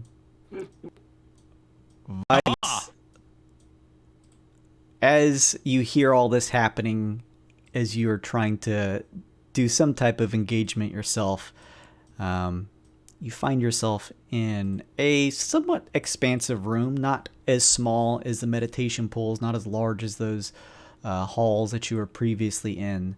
There is a small looking like camouflage ship that sits here. It is ragged and worn from several years of unuse. It has what looks like a top hatch and some windows on the sides that you can see into a inky darkness. It doesn't look like it's lit inside by any means. You were able to hear everything that the other characters were saying through their suits as well. So what would you like to do? There is the panel on the wall behind you that now, since we're out of combat, you can see the second light go on, the third light go on. Well, the only thing that is right to do is to explore the Dingus 3. Of course. He's an idiot. As you do. He thinks this is a prop, so he's going to try and look in the hatch. All right. You poke your head into the hatch. However, first, as you attempt to open it, you feel that it is a little... it doesn't feel locked because it does give some up, but it feels like stuck, maybe through rust or something. It pulls open and you can see a little crevice of space into the darkness within, but it doesn't give way any more than that.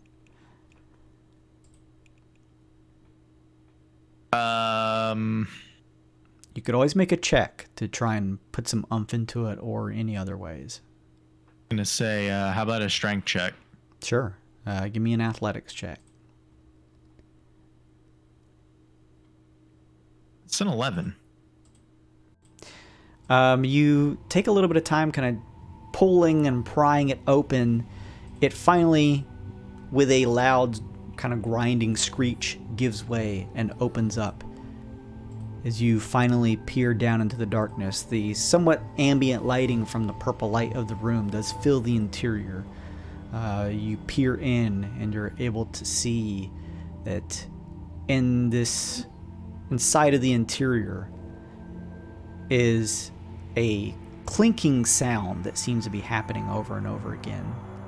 And as you peer inside, you nearly fall back off top of the ship as what looks like construct bat flies out of the small ship and begins to screech loudly with a mechanical whir as it tries to take flight for a second. And as it does, a huge spark erupts from one of the wings with a blast, and it falls to the ground with a thud. It continues to screech as it does this. It appears hurt. And Vice will rush over to it and... Oh, it's that way. Lovable himbo. He would run the other way and then run back towards it. And then dramatically crouch. Citizen, are you in need of aid?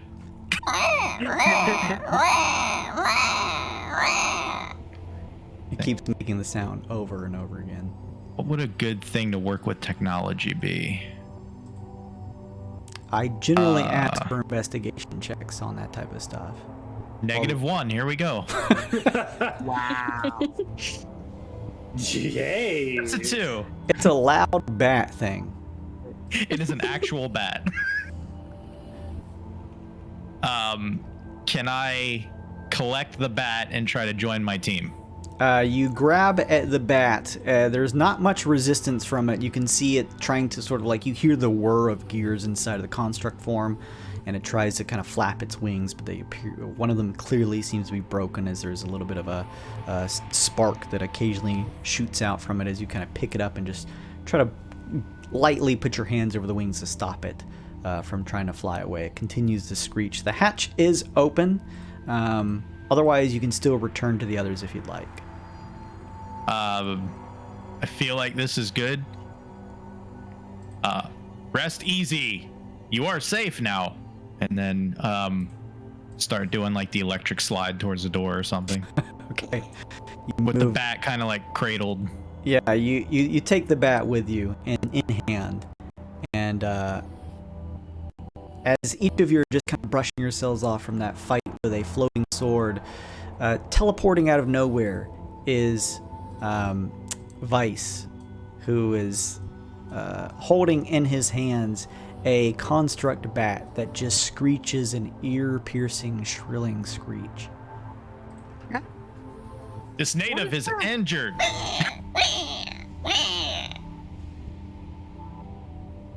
What are you doing with that rat? Holding it. What is it? This place is giving me a headache. Is nobody gotten the ghost out of Tolly yet? Somebody with a backpack do that, please. Okay. Yeah, who wants to? I have a free backpack. Moose has got it. Yeah. I will aim and fire. All right, hang on just a second here. She's away from her keyboard, but yeah. I'm gonna. I still have the stats. Let's see here. What's up? Tally Kong, Musa points her phantom sucker hose your way and turns it on. What are you doing with that? As she does this, you feel this strange, otherworldly pull against your body. It feels strange and uncomfortable, and you attempt to resist it. I'm gonna ask for a charisma saving throw. Go ahead and roll this and add +3s, and we'll go from the ghost's stats for this, since it's targeting the ghost more so than your own body.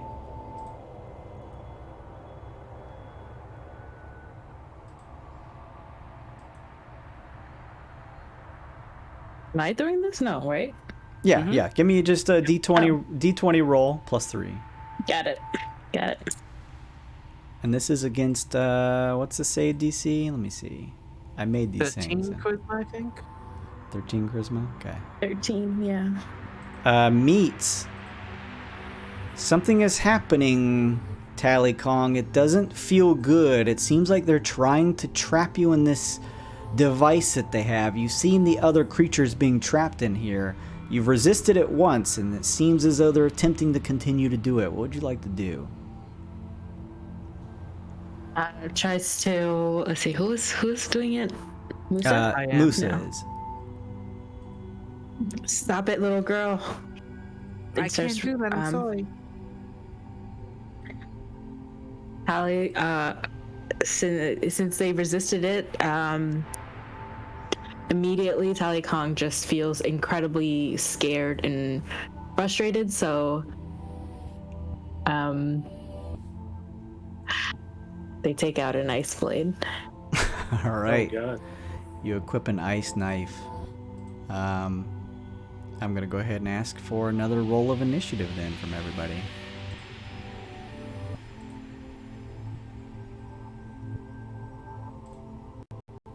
I'll just keep what we have up here. Oh, do we not roll again? Go ahead and roll again. Okay. Since this is new combat. I'm just pulling up the same turn order thing. I don't have to like reissue it. Oh, does that include me? Yep.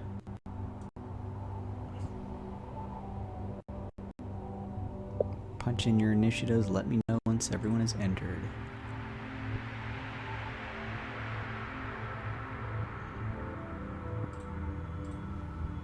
You have access to your card too, Tal, if you'd ever like to use your inspiration. Oh, I keep forgetting about it. Goodness. That's fine.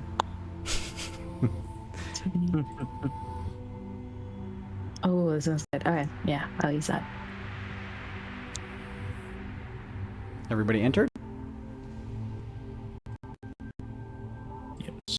Yep. All right, descending. Okay. Domo, you're up first. Tally is readying an ice knife. After resisting the suckage from the phantom sucker from Musa. Can I, like... Oh, God, I don't know if there's anything I can do to prevent that as a martial class. It's not like I can counterspell it or anything. Yeah. Shoot. I don't want to hurt Tally. And I don't think there's anything I can do to give the ghost disadvantage on its roll. Oh, here we go. Okay. I'll take the help action. I'm gonna use something I've never done before. It's bite. Oh. Okay. Yeah. So the next person that hits Tally. Sorry, Tally. Has advantage, and Tally, and when they do hit Tally, her next attack has disadvantage. So I can at least try to prevent the ice knife from happening. Okay. That's cool. And as my main action, I'm going to take the help action again, because I can. Fair enough. So the next two attacks will have advantage. Yeah, that's all I got, because I don't want to hurt Tally. Yeah, no, it makes sense. You're attempting to suck at her. Well, sorry, Tally Kong. All right. If that's the case, Hunky Dory / Harper / Blackstar / Rouge. You are Trying to find a good wizard cantrip that may help with this, but I don't think I'm coming up with anything. I'm taking open suggestions. yeah, I don't know, man. Because I got access to everything through my magic cat. Fuck. Mind Spike? Mind Spike? Mind Sliver? Mind Sliver, that's the one. What'd it do? It's the one that makes them turn and run? No, it gives disadvantage on their next saving throw. Not saving throw. Which is great, because she's about to get sucked into a backpack. Oh, yeah, actually. That works. Let's see if we do it.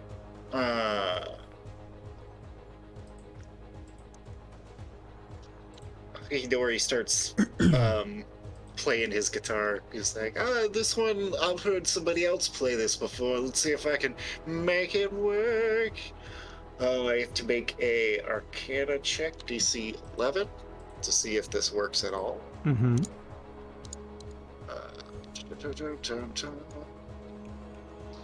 Huzzah! It does! And then I can cast the spell.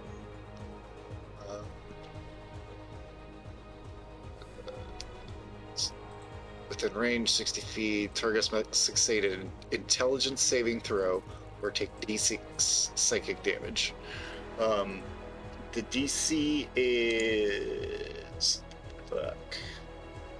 Because this is off of an item, so I never remember how to fucking calculate it. The ease of D&D. Plus... Oh, it's a wizard cantrip, so it would be intelligence plus proficiency. So 8, 11. It's DC 11 intelligence save.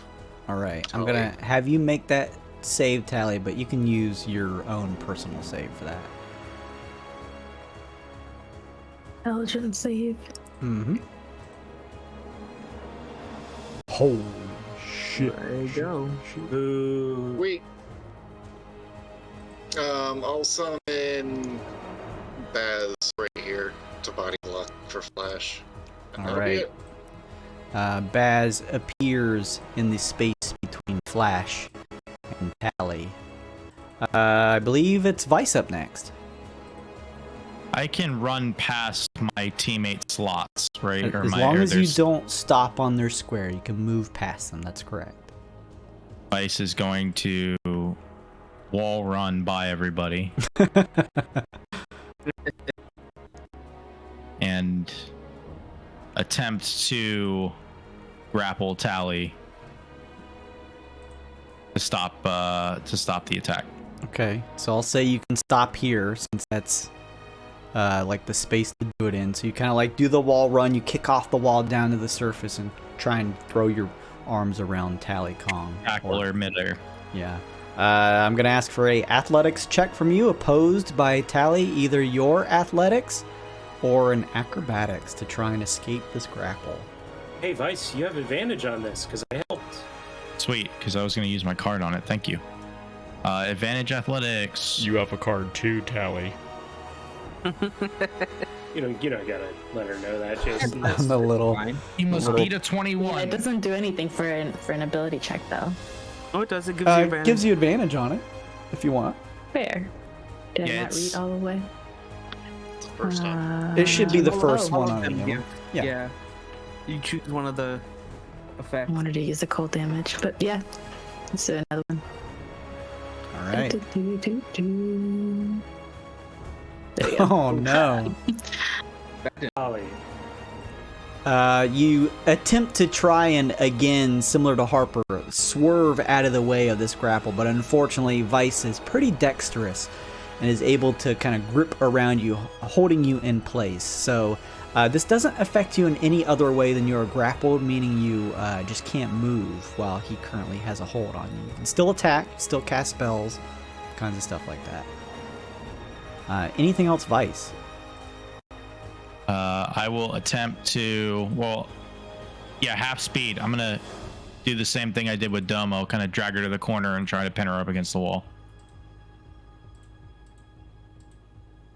I still got 10 feet of movement, so I could move one slot. So you can't move on her token.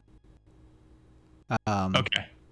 But I'll say, obviously, like, you can try to, like, pin her in the corner just to keep her from trying to escape, kind of similar to what you guys did to Domo. Yeah, I'd like that. Sure. Please. All right, you do that thing. Anything else? I liked it too. No. All right. Musa, you get ready to go, but a ghostly apparition appears behind you of a very beautiful-looking androgynous figure. Oh, no. Covered in tattoos and fancy-looking clothing. They whisper in your ear, "Oh, honey." And I need you to please make a charisma saving throw. Oh. Hold on.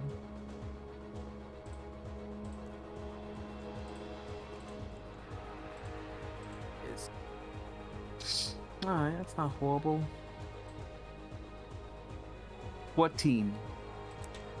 All right. You feel this sensation of some spectral entity trying to invade your mind and likely body, but you're able to push it off. And as you do, the figure looks slightly disappointed as they begin to shift back through the wall to somewhere else. With that strangeness happening, Musa, you are now actually up. With Vice being in front of me, can I still try to vacuum suck up? Yeah, like he's there, but he's kind of like grappling her, so you still got line of sight. That's what I would do. All right. Phantom Sucker. Let me see here. Alicon is just screaming. Get off me, you fools. I will not. For your own good. We're here to help. Just get out of our friend. Let's see here. I need you to make another charisma saving throw, Tally. And this is going to go from the ghost, so just give me a d20 plus 3. That's their save. You passed the first time. Just a d20, and then we're going to add 3 from the ghost save, since this would be specifically targeting the ghost who has possession over your body. All right, 11 plus 3, though, because of the charisma bonus. Oh. Again, you resist it, Tally. This thing is strong. You're sucking away. You can hear the sound of the arcane suck, Musa. But even in the grip of Vice, she resists. Anything else?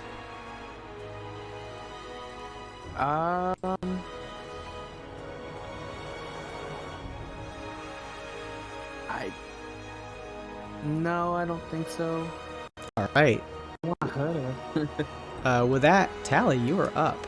You are free to do what you'd like, but you are still currently grappled by Vice.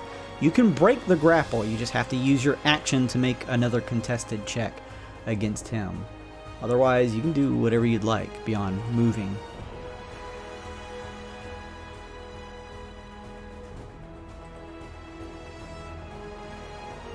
Tally Kong looks around and decides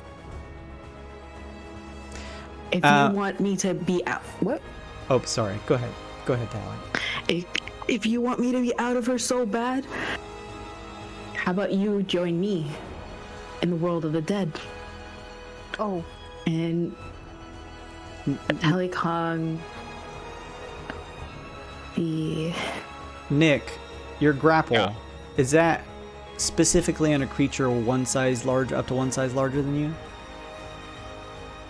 I don't believe I have anything special. I just am trying to grapple. Okay, I think that's the grapple rules. Yeah, up to one larger. Yeah, you can. Yeah. So I would say that Tally, because you are controlling this body you have innate knowledge of, you know that if you were to wild shape into a creature that was huge size, it would immediately break the grapple. That's fair. That's smart. Just information for you to have.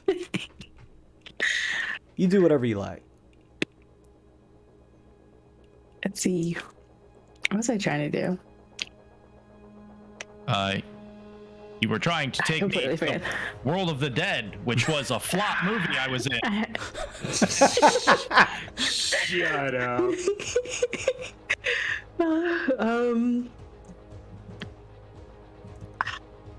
Really want to cast Tidal Wave. Never done that before. Oh shit! No. What's that? Scary. There is water. How here. do I put? There is. Yeah. Do I put display to show you? Because I. How do you put text in from D&D Beyond easily? Just hit the button. Is there easily? We love you, D&D Beyond. There is a button. Where's the fucking button? I think it's. You click on the spell and display as VTT. Yeah, there you go. There you go. Yeah, nice. Are you actually casting this, Tally? Yes. I'm gonna do You it. conjure This a is wave wonderful. of water that crashes down on an area within range. The area can be up to 30 feet long, 10 feet wide, and up to 10 feet tall. Each creature in that area must make a dex saving throw. On a failed save, a creature takes 48 damage and is knocked prone. On a successful save, a creature takes half and isn't knocked prone. The water then spreads out across the ground in all directions. She's flooding the room with gross water. Yep. She overflowed the toilet.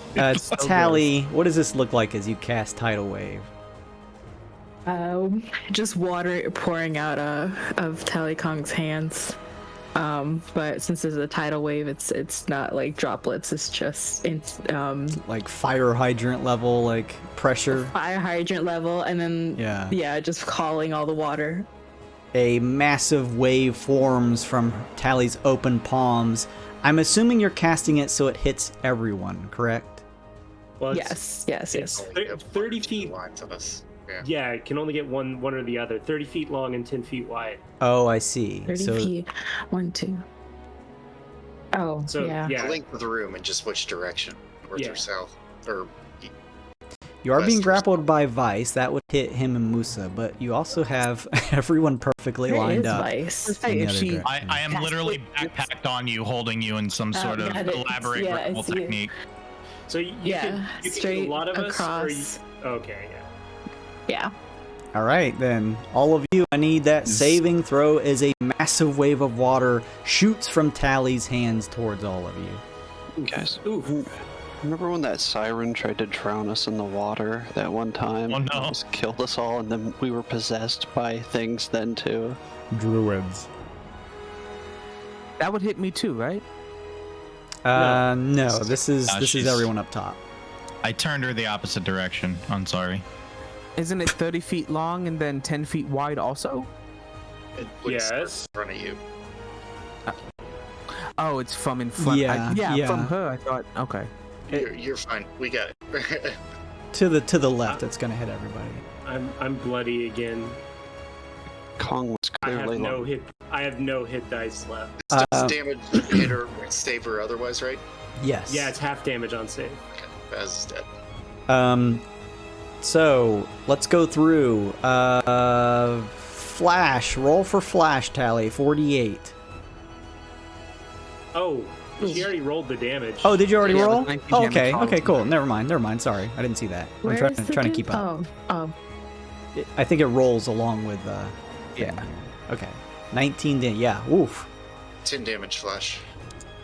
6 takes 19 damage. Hunky Dory takes 19 damage. Domo Holy shit. I'm bloodied. is also taking The 19. wave crashed into each of you. Domo, you are thrown up against the wall from the pressure Ow. as it slams you up against the wall. Tally, you're still in the grip of Vice, but you have at least pushed back some of these strange elopers who are trying to pull you out of this form you're in. What's my bardic? Actually, what's the bardic inspiration flash? Sorry, I forgot I had bardic inspiration. It should be a D6. Sorry, let me double check. D6. I think D8. that's fine. It is I a think I D8. remember. Ooh, D8. Yeah, I'm definitely gonna spend it. Sure. Hell yeah! I take half damage. I'm Much not less bloodied damage. anymore. All right. Anything else, Tally, as you see this wave? The wave knocks everyone back. Those of you who failed obviously fall prone. Those of you who don't stand your ground still smashed by the pressure of the water. The meditation pool in the center here, just as you were kind of mentioning, Luke, does begin to rise a little bit, and the murkiness begins to fill the room. Now the water is up probably 3-4 inches above the level that it was in the center. You can hear the splash of your feet, and the gross murkiness begins to eke out from the center of the meditation pole, beginning to fill the entire room here. It's That's gross. fucking gross. Anything else, Tally? No, that'll be it for me. All right. With that, 6. Stands up, moves over here, touches Vice on the arm. You get this thing for 10 minutes, and then she makes an attack. Nice. War Axe already 20 plus 7. Does a 13 hit? It probably misses. Does a 27 hit? It probably hits. 1d8 plus 4. I think she's got the extra d4 from Whoa. her thing. You have advantage as well if you didn't already add that in. I don't know that it'll get better than 20. Oh, yeah, that's pretty good. Natty 20. Yep. Yep. And I don't know if she's got the thing that boosts her next critical, so it's either 7 or 14 damage on that hit. I'm not sure how she spec'd out her character. We'll just say 7 to play it safe. It's Over 7. She gets you took 7 non-lethal damage to the face tally. if it was a crit, she takes a full D8, not a D4. The D4 is from the offense tree. I know that did do that. So it is the 14. Hey, there we go. 14, and then please make me D25, D3.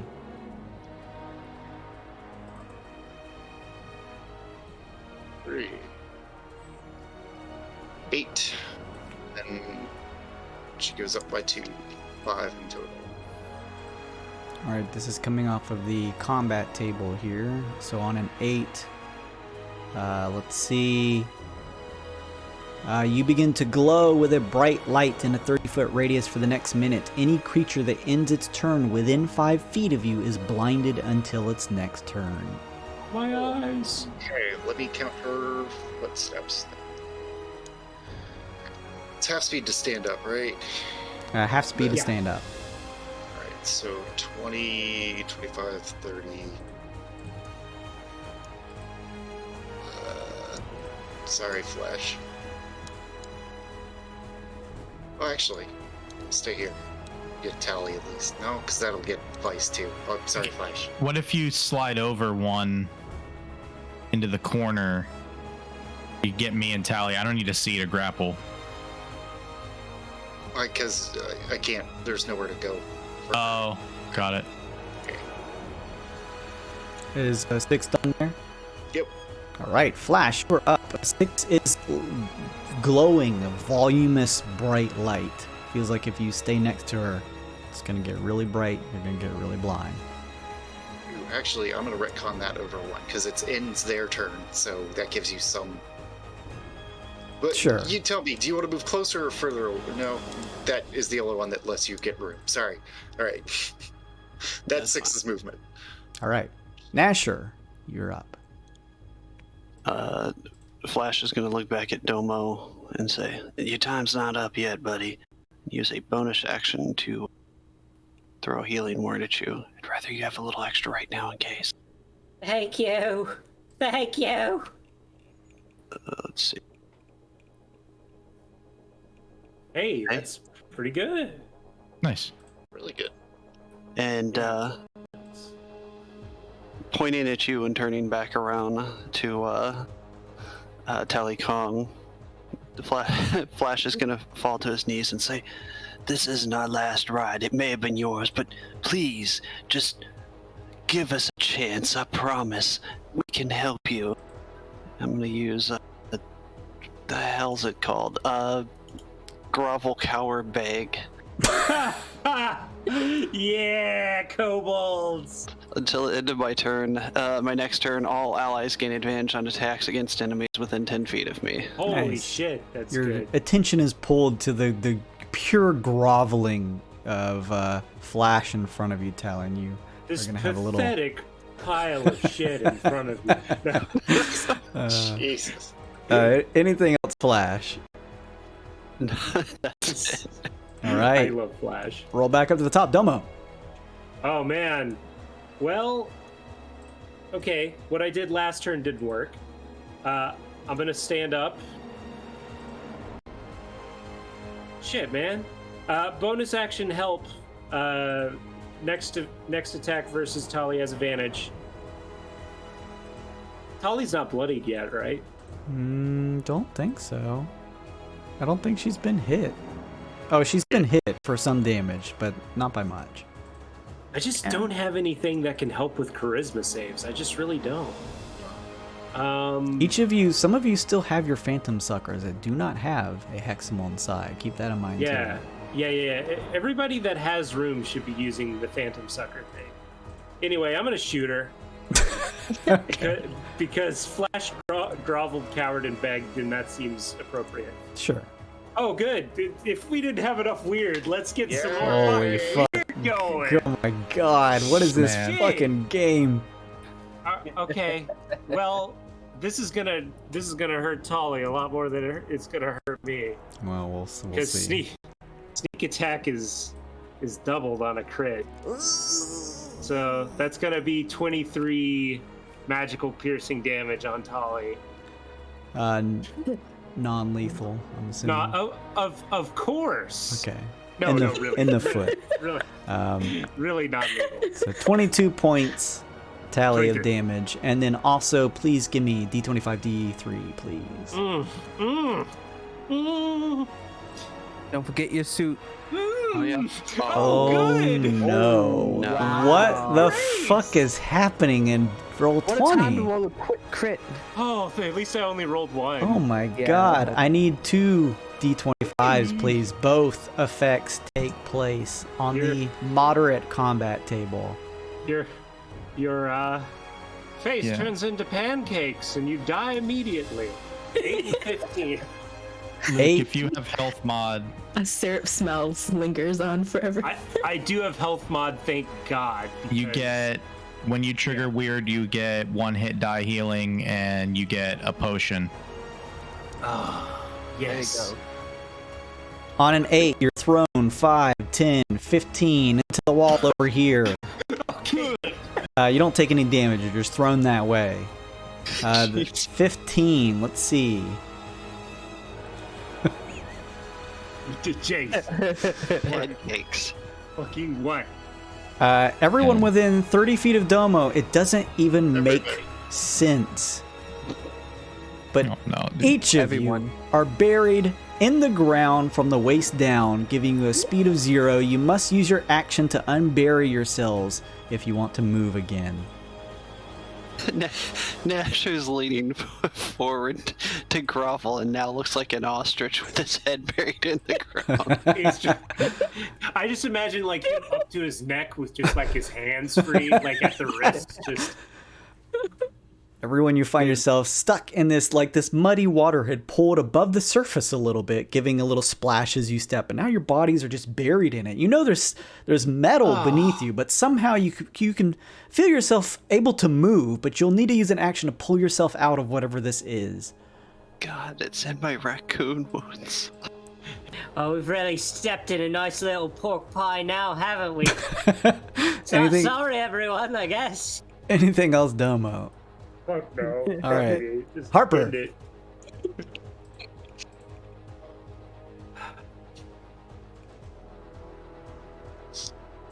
Harper?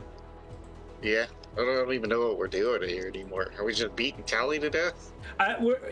If you have an empty backpack, try to use it. That's what we're doing. Oh yeah. Let me just check my echo feature. I think I'm out of that.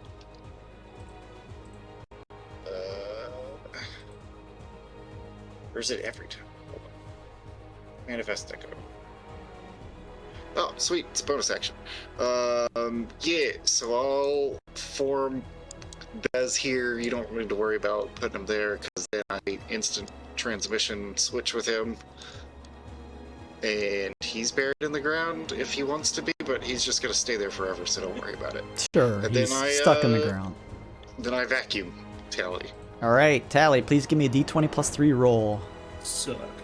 She has to fail 3 of these. She has succeeded on 2 so far.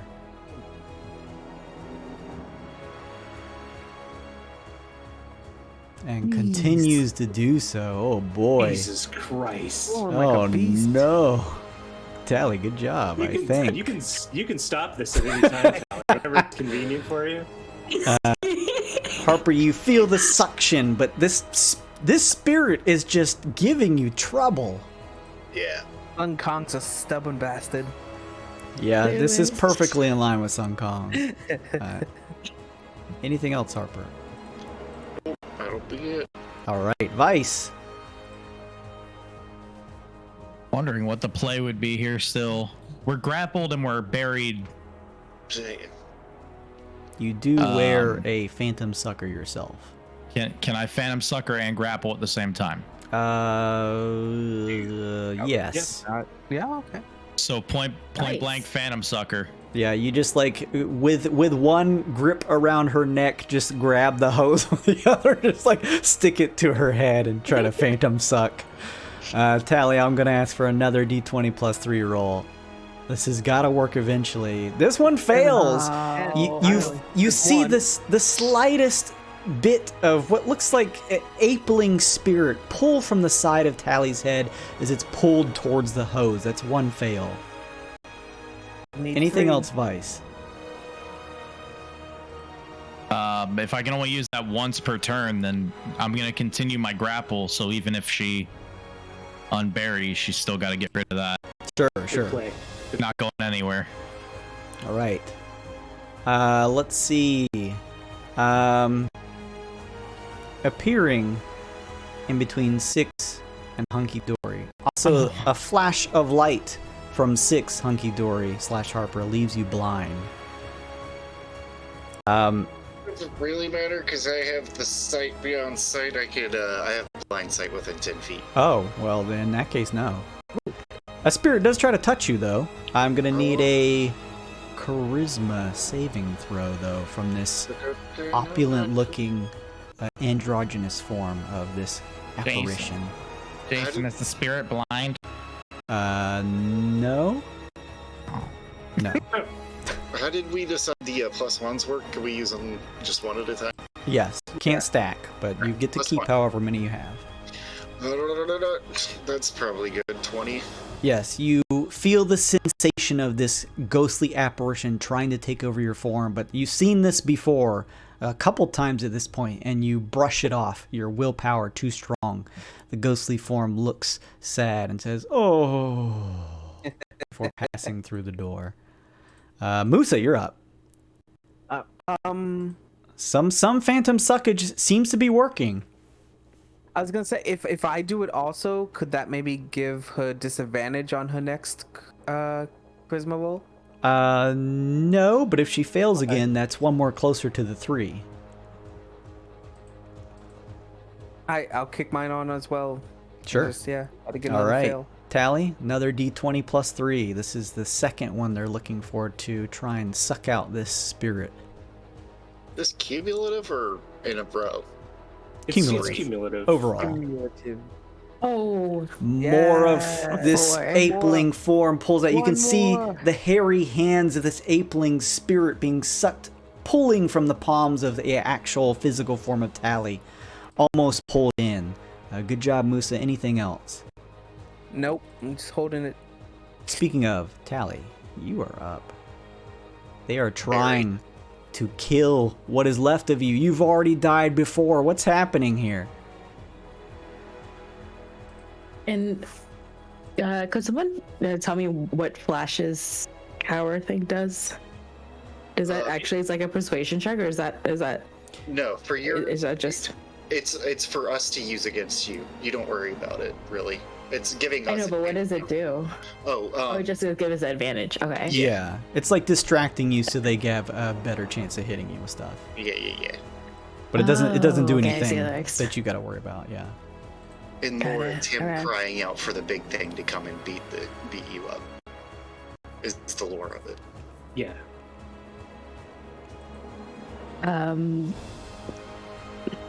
Well, Hallie Kong is like held up against the wall and feels cornered. So, Waist down, trapped in the floor. Trapped like a moth in a yep, really trapped.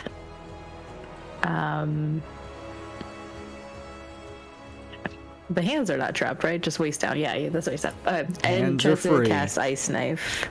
All right. Let's see, who's near me? I guess Vice. I believe my spite that I did like 3 turns ago finally triggers. Hmm. It What's just gives you spite? disadvantage on this cast because it includes an attack roll. That's all. Gotcha. You feel this mental pulse in your mind, this psychic energy that wells up and pains you psychically as you try to form this ice knife in your hand to strike it. No, it doesn't. It's only till the end of my next turn. Okay. Go ahead. However, she does fine. 8 versus AC is unfortunately going to miss. But doesn't the second part trigger? Second part does trigger. Yes. Hit or miss. Yeah. Ice knife flies behind you, Vice, but explodes in the air. Dexterity save 14, please, Vice. Probably not that much of an issue for you.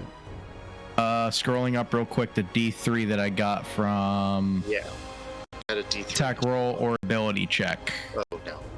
does not trigger. Dex save. I am going to say this. Dex save with disadvantage since you are stuck halfway in the ground. Is that what it says? That's what I'm saying. We're burning a lucky on that one, our last one. All right. Where is it? Let me make sure I have one. I do. Reroll on that second one. Mm-hmm. Very nice. 19 is low. All right. You are able to successfully save against that. I don't think you take damage, or is it half damage on an ice knife, Tally? Let me look at it again.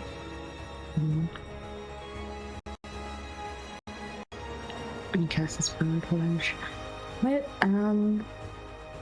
It must succeed a dexterity saving throw or take 2d6 cold damage. I have no idea. Okay, if it says that, yeah. If there's no language about taking half damage, then it explodes, but somehow, even stuck halfway in the ground, Vice is able to kind of shift out of the way. And with that, anything else, Tally? As what is it? Her bonus action, she transforms. If she transform into something tiny, would that break the hold or the ground? I'd say you could probably free yourself from the ground. I don't think that's going to free you from the grapple. Because that, in my mind, that would make it easier for Vice to just kind of get a hold of you. I think if you go larger, it could kind of break his grasp on you. That's how I'm just going to rule it right now. We can always look at that later. Let's do bear. Go back to the old-fashioned bear. Here's the thing. You have to be size huge to be able to break the grapple naturally. Yeah. This bear's not... What kind of grip does Vice have? It's got that bear grip. Yeah, that Vice. That's the end of the campaign, everybody. That was unplanned. Good night, everybody. I got it, buddy. Let's see. Can't remember any of the other animals. So let's do your giant snake was yeah, that was huge size. Everyone is pushed back, seemingly popped out of their spaces, I guess, as Tally transforms into a huge snake. Part of her form like dipping down into the pool itself. Your grapple is broken free, Vice. Everyone is pushed out of their holes, though, so everyone is free as Tally transforms into a huge snake. Oh boy. This can't be good. Anything else, Tally? Nothing. She just, or Tallycom just hisses very loudly. It is an echoing hiss in this small room. 6, you're up. 6, that's me. She does probably hitting stuff. Tiberius activated the volatile Wyrd. Thank you so much. Nice. Where it is. Tiberius. We all love you. Thanks for triggering that. Appreciate this is your fault, Jason. Great. Oh, what have I done? Good times.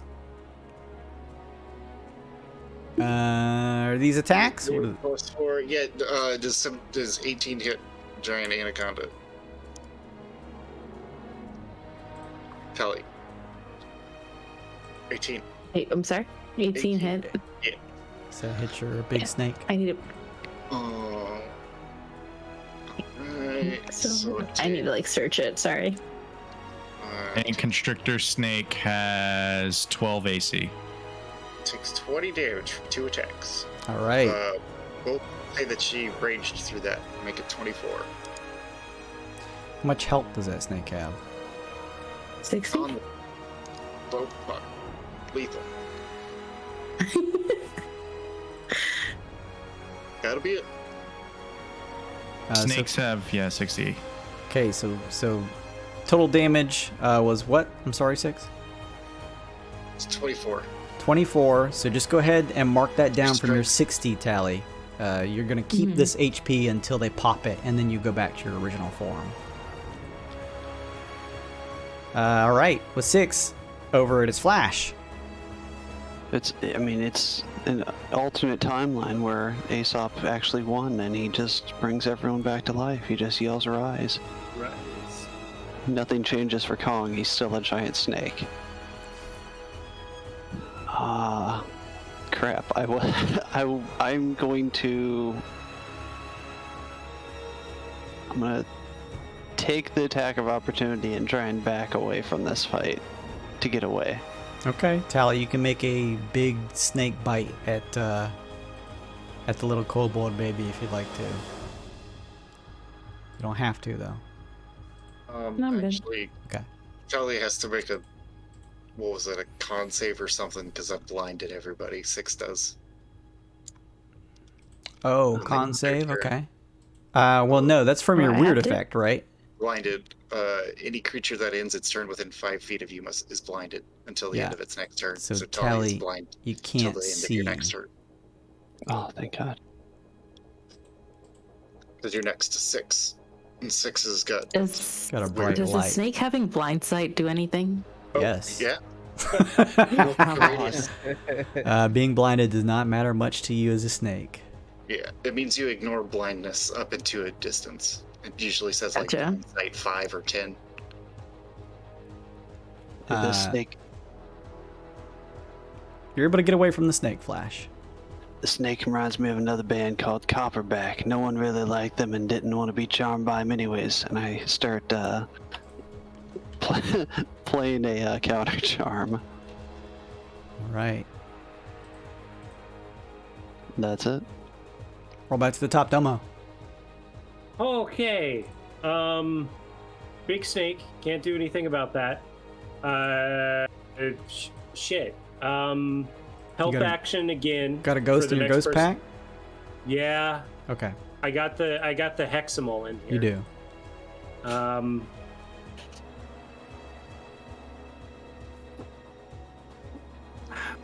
I mean, there's no point in trying to chew through 60 points of snake health. I'm just going to double help. So anybody else that wants to make actions this turn, Sure. go for it. All right, Harper. It's gonna sucky peck. All right, another D20 plus 3. Tally. Last check. Unfortunately makes that one. God damn it, Dolly! Why don't I roll like this when I'm not possessed? For real though.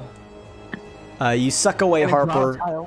You can see the spiritual form of this apeling creature being pulled out by the various hoses pointed at it, but it's still not enough. Just not yet, but it's close. Anything else? Oh, that'll be it. All right, Vice. Does that activate the volatile weird? What? That's a save. Saves don't. Oh, save. I will also try to magic vac. Thank Christ.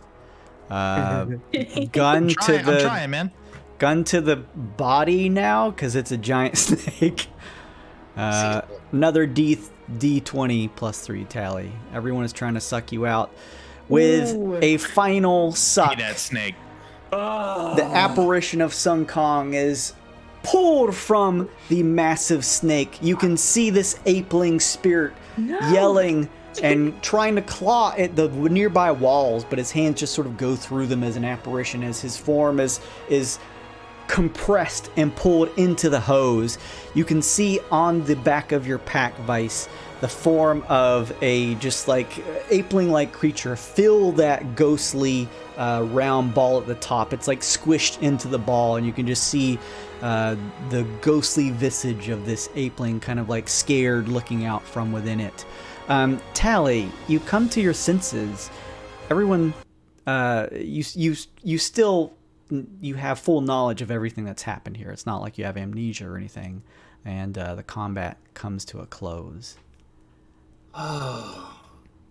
Allie right. immediately like returns back to her original form. All right. And it's just angry and frustrated. I tried to stop him. I tried. It's We all know. right. It's all right. Everybody, let's do a quick huddle up. How many empty spots do we have left in the backpack? Raise your hand if you do not currently have an occupied backpack. All right, Moose is one. I'm missing. I have an empty pack. Does 6 have an empty Allie pack? slowly raises her hand as well. 6 has a full pack. Tally has an Alright. empty pack. One of the Heximals pushes out from your suit, and it says, We sense one more still here. Right, all right. Things are looking up after this ordeal. Hopefully none of us will have to beat up anyone else. Right, everyone? We got Hunky, we got Tolly, we got Musa. All we need is the last Heximal and we're scot-free. I don't mean to be a downer and all, and I get a feeling they're not, but I hope these guys were evil or bad guys or criminals or something, because ghosts or not, man, even in death they're still trying to do what they needed to do. It's kind of messed up, you know. Well, you can never tell, right? Maybe they had unfinished business. They might be confused, like, or something like that. Anything happens I like felt. that, What was that, All I Flash? felt was Sorry, go Sorry. ahead, Tolly. Tolly, Oh. go ahead. all I felt was just frustration, and I don't think he understood anything. That sounds right. Right, okay. All right, so we got a bunch of confused losers on this ship, and we got one more jackpot. So let's find the jackpot, right? Come on. Yeah. Let's get this Heximal and get off this ship. Stiff upper lip. So what would you guys like to do? Before we head out, let me make it up to you guys and heal some wounds. It's like 6 and Hunky could use some. Tallywood, let's see, walks over to 6 and Hunky. Ooh wee. Ooh we'll send that to 6 because I think Hunky's got a action surge thing. What's it called? Oh, second wind? Second one. I used mine already.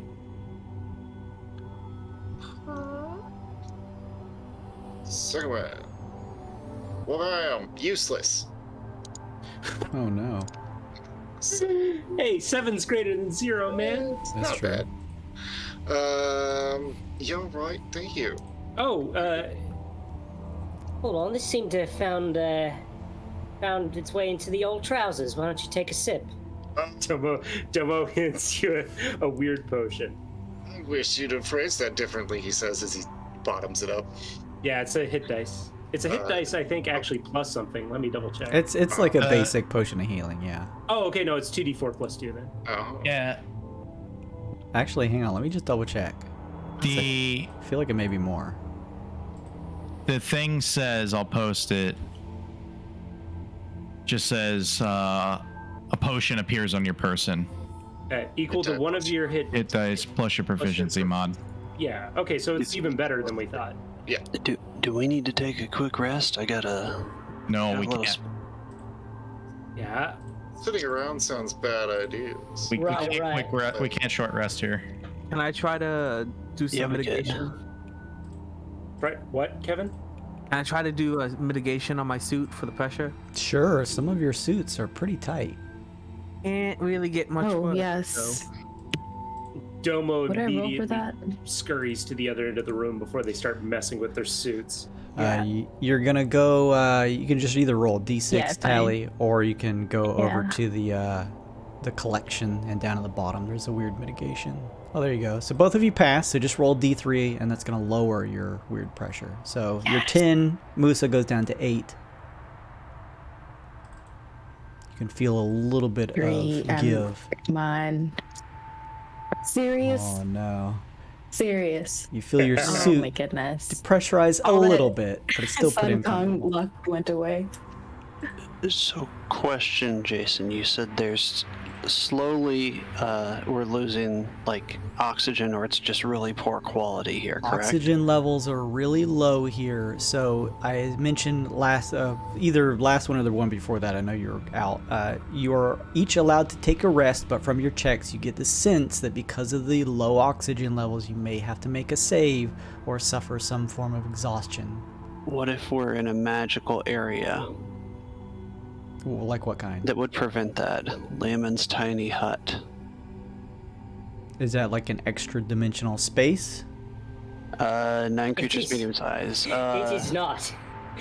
If it says all of the creatures are barred from passing spells and other magical effects can extend through the dome or be cast through it in the atmosphere inside the space is comfortable and dry regardless of the weather outside.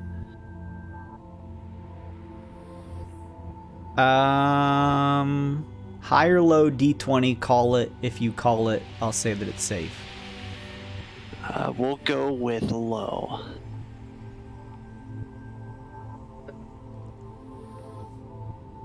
Fantastic. Oh no. Honestly, I probably would have rolled. It doesn't help in this scenario. Oxygen. It's comfortable. Is different. Yeah, it's comfortable. It's not going to be wet and gross if you were to do it in here, but it's still lacking the oxygen, unfortunately. It's worth a shot. Definitely.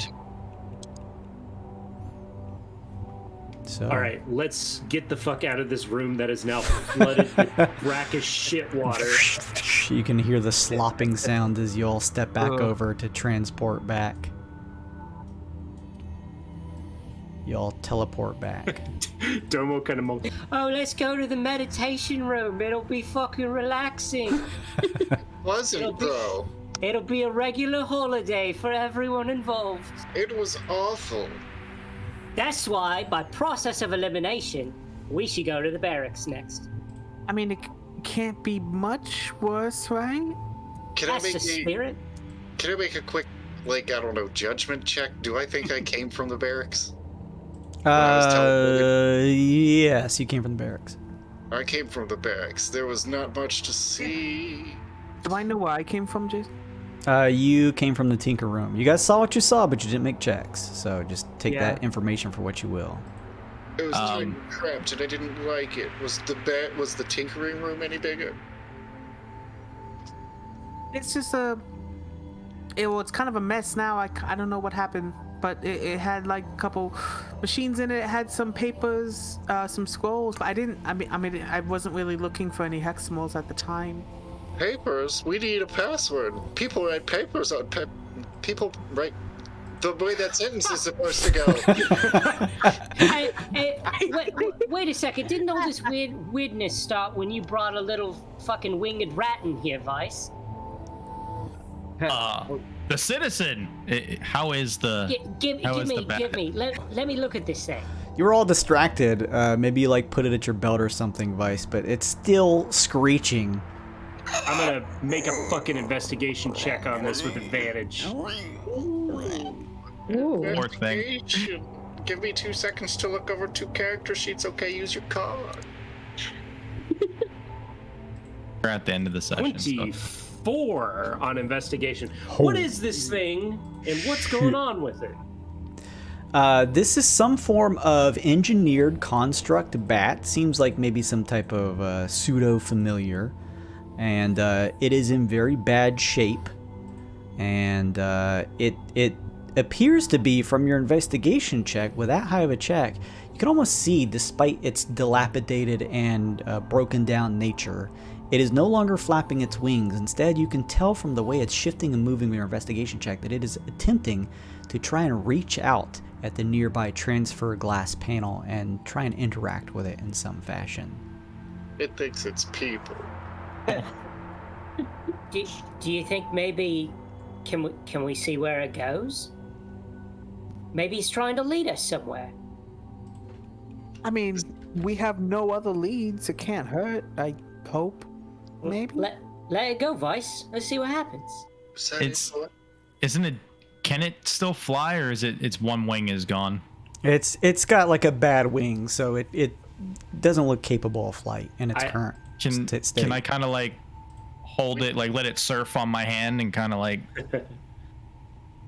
let it go to see where it tries to like struggle to? Just kind of like use my hand as a... You can see its little claws are attempting to sort of reach out to the transfer station door. All right, Vice will bring it to the panel. You sort of hold it up to the panel, and as you do, the bat actually uses a metal talon to interact with the interface. It begins to type using some common numbers, and as it enters these numbers, it finally, with one last click there, falls lifeless. Ooh. And you also see on the board listed where there's this different room numbers. On main dormitory, it now says next to the title, room unlocked. Aha! There's our fucking password. Good job, Vice. What room is unlocked? What'd you say, Kevin? I was just saying, let's go back there. What were you saying? Terrible joke. Let's we go back and check out the room that we unlocked. Dormitory. Vice is gonna keep the broken bat. Sure. You touch the transfer pad, finding yourselves back in the main dormitory. Well, there were 2 locked doors, so let's see which one it was. We do that. We look at the doors that were previously locked and see which one became unlocked. The mouths, the magic mouths that seem to have kept you away from each of these rooms, still appears on some of them, like this one ahead of you, Musa, as well as the one down here. Yeah. Hang on, I need to retcon that. Hang on, sorry. Hang on, I fucked this up. Hang on. I fucked this up. Hang on. Sorry, this is a fun puzzle thing that I created, but I fucked this up. Wait. No, I didn't. See, we had faith. Hang on just a second.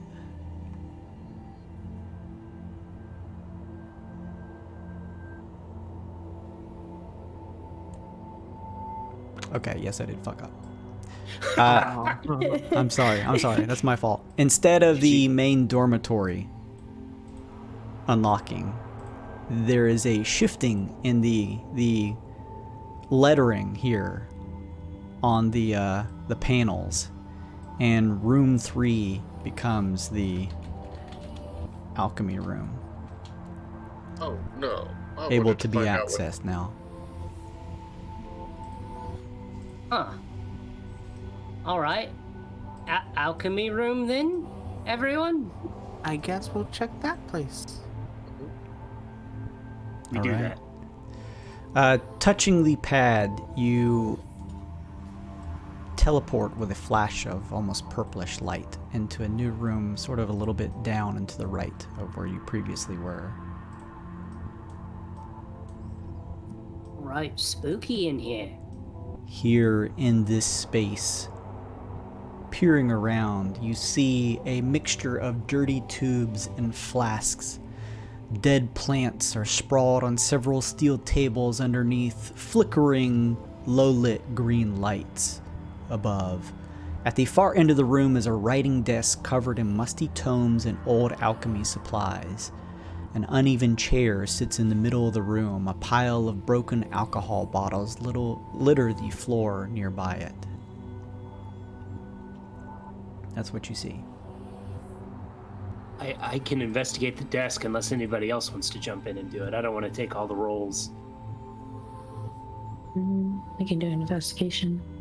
I'll help. I mean, I'm not any good at any of that. Nope. I have a +2. I'll help. Sure. I could give. I want to give Musa some guidance. Hell yeah. Yeah, cool. Advantage in a D4 is pretty good. That's so you're gonna do it, Musa? Yeah, I'll do it. Cool. Let's see.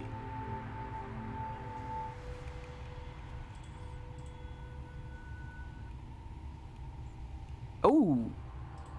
Hey, look at that. Hey, check that out. What the fuck is this, Jason? What I'm is sorry, happening? it's not me. I swear it's not me. Well, I get a spell slot back. You see a lot of things. Give Just me use your guidance. a D3 and D25 roll first. More guidance. I'll click it for him. He already got it. Oh no, he didn't.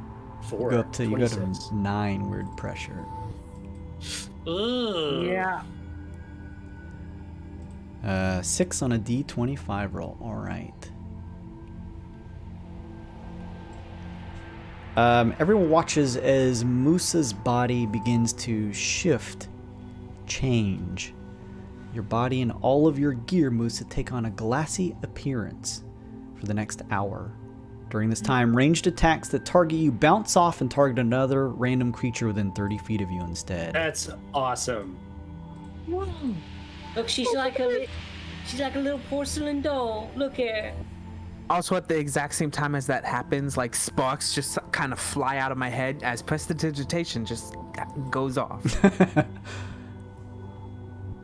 As this stuff happens, you also finish peering around the room, trying to see the things that you can see. Searching the room using your investigation, Musa, you find a black leather-bound notebook that sits under a herbal remedies tome on the desk. You find in one of the drawers of the desk several pouches as you count, finding overall 415 gold. Oh, nice. I'm gonna get that jetpack yet. You find some strange notes under a mortar and pestle on a substance called crushed smaragdus. Not sure what that is. It's probably good for you. Sounds gross.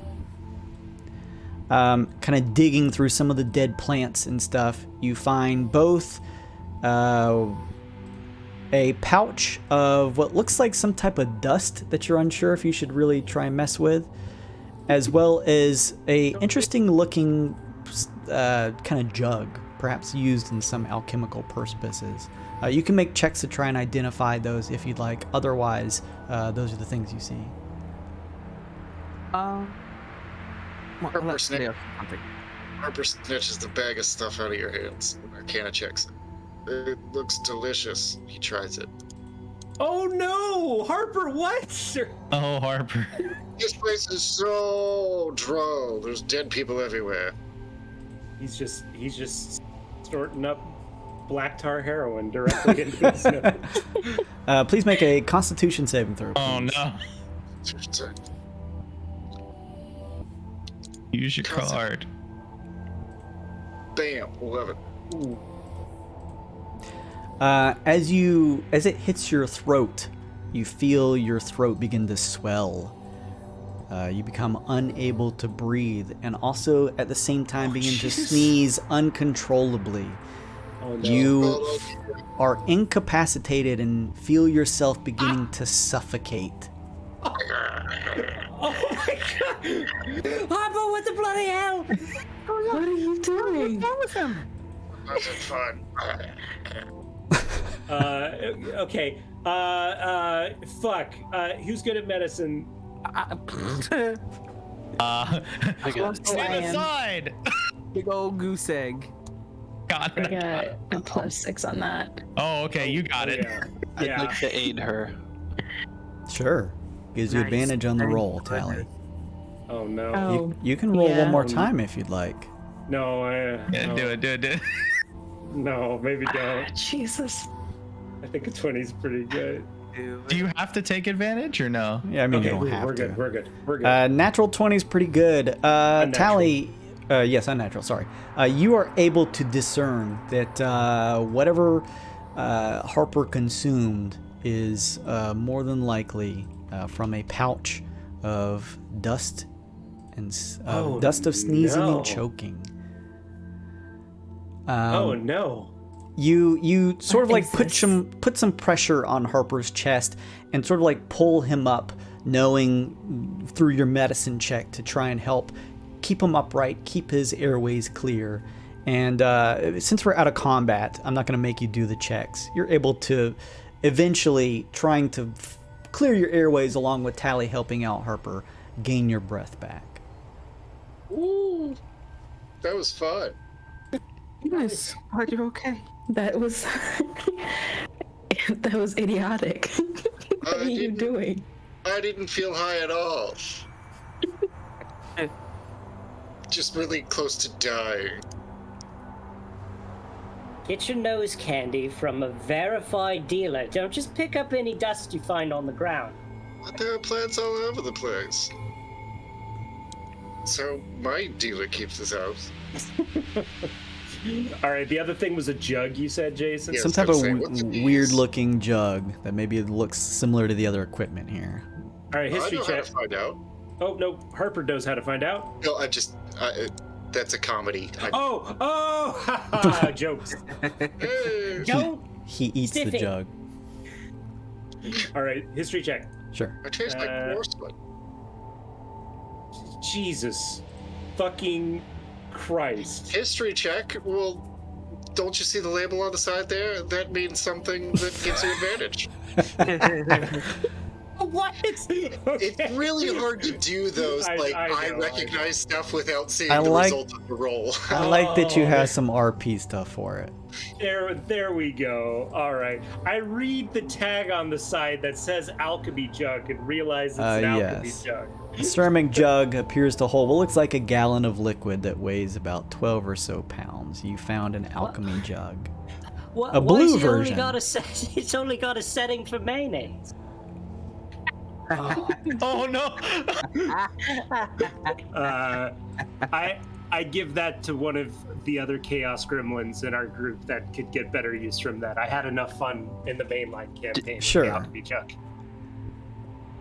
Give it to Six. Yeah.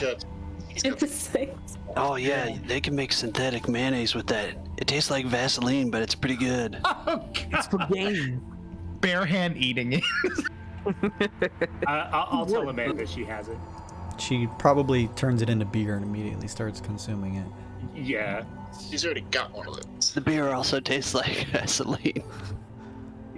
It all tastes like Vaseline. But the notebook, what's the notebook say? On the inside cover of this black leather-bound notebook is signed the name Aesop. Inside, the pages read, "This is all realistically my fault." Oh, yeah, that sounds about right. Most truthful general entry so far. Ever too curious for my own good. Our last stop to Neogokyo had us run a course of a strange creature the masterminds have been testing on. Its escape from their labs presented a danger to the people on the surface, thus they hired us to track it down and destroy it. We did, though some small portion of it, not anything more than 3 to 4 inches long, survived. Oh, God. I should have left it, but instead fell to my temptations of curiosity. I put the thing in a flask and snuck it on board as we left the planet. Whatever my reasoning for doing so no longer matters. The plan, on the next pages you flip over, the plan was to get Kui, our head navigator for the ship, to Halcyon to help cure her of a deadly illness, let's say, for simplicity's sake. I'm not sure what happened, but at some point that damned Heximal piece escaped.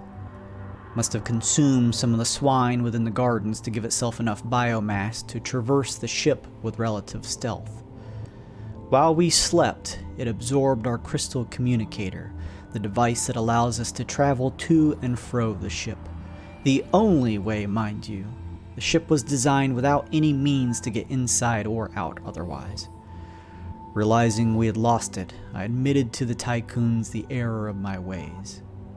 Kui continued to succumb to her illness, and due to her arcane connection with the ship, it began to shudder and malfunction as a result. We are now orbiting what I believe to be Udu, though we have no way of knowing for sure. Kui is no longer in a functioning state, and without the communicator, we cannot leave the ship.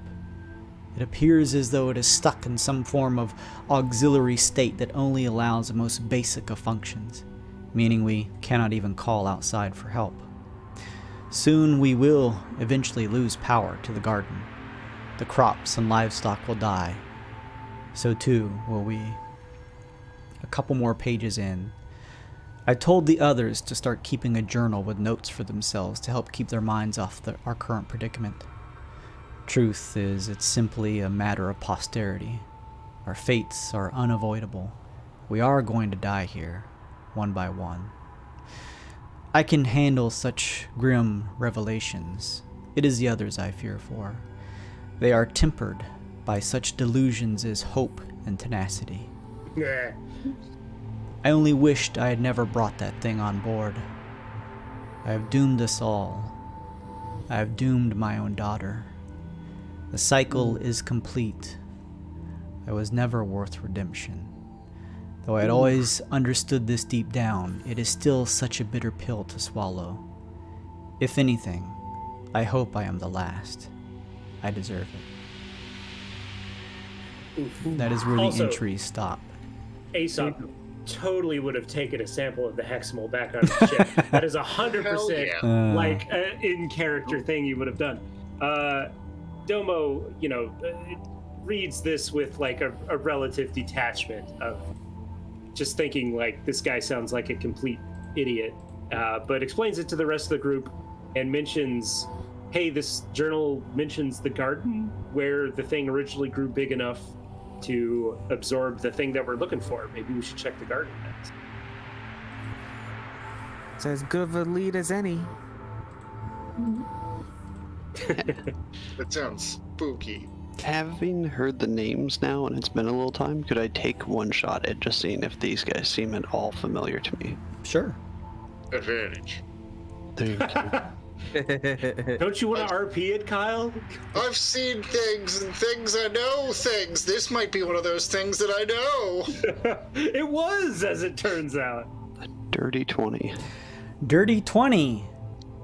Nasher, you do not recognize who these people are.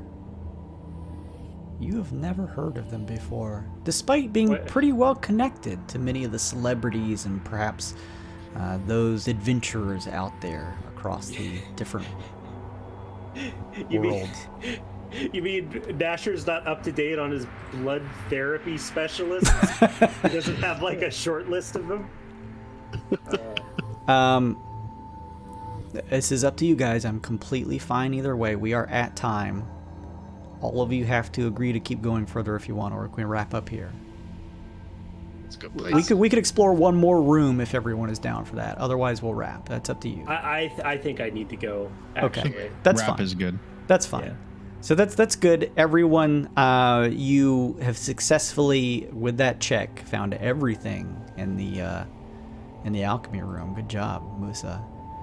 Found some magic items along with that, and a journal entry that at least gives you some insight into what happened to these adventurers, per se, or at least some type of hired mercenary force that attempted to stop Heximal, maybe in this particular collateral reality, but failed in doing so when the curiosity of one of their members led to their downfall.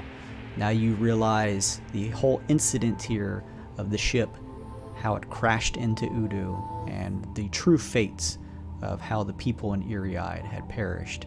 As you all decide to head towards this area of the gardens next, we'll wrap it up here. We will likely finish this adventure up next session. I think you're going to be gone for that, Nick, right? Yeah, I am out next week. Okay, so we just have a rotating chair of someone who is out each session. Next time will be Nick. Everyone else is good to go for next week, though, right? At this I think point, so, yeah. Okay. I just want to keep checking because I know we're getting into the holiday time. So if you guys have planned stuff, I totally get it. All right, cool. Well, thank you everyone for stopping in and hanging out with me. Thank you for all the craziness between the volatile, weird stuff and all the +1 rolls and all that good stuff. Thank you, Tiberius. Thank you, Mousy. And thank you everyone else who stopped in. I really appreciate it. You have a good night too, Mousy. Thank you, Floral. Thank you, Drake Swifted. Thank you, Lunar. Thank you, Poke Your Eyes Out Games. Thank you, Acadia Roll. And T-Digger and Stream Stickers for the follows. I really appreciate it. It's been very nice of you to help support the channel. If you haven't already, please make sure and go follow my Twitter. I do the latest up-to-date stuff like that. Tiberius, I'm going to send you a message after this to see what book from D&D Beyond you want. Thank you for staying and hanging out with us and participating. Congratulations. Those types of giveaways, as well as my schedule and stuff like that, you can find over on the Twitter. If you missed this episode, you can always catch up. I think it was NeoSoul who was watching the episodes over on YouTube, so they're all in the VODs down here or over on YouTube. Make sure and check them out for both this campaign as well as any of our previous ones. All of it is a connected homebrew world, so make sure and check it out.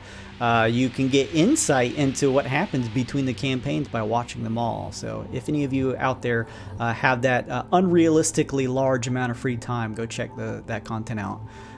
If you want early YouTube episode access, as well as cool merch every season, and a whole host of other goodies like an entire campaign guide on our homebrew, check out the Patreon. The support really there means a lot.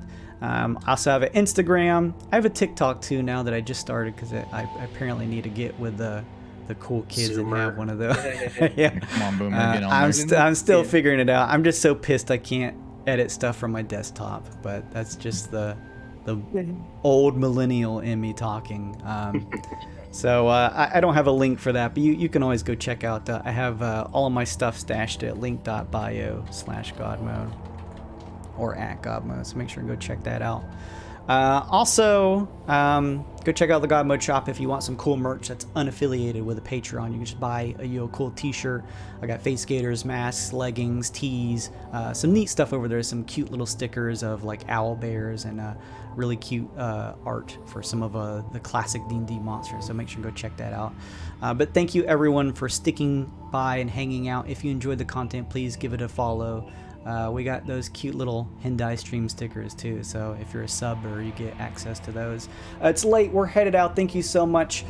Those of you who have hung out with us, what I'm going to be trying to do from now on is I'm going to play the outro, which is that classic 80s video that I always play at the end of my stream, telling the kids not to play D&D because it's satanic.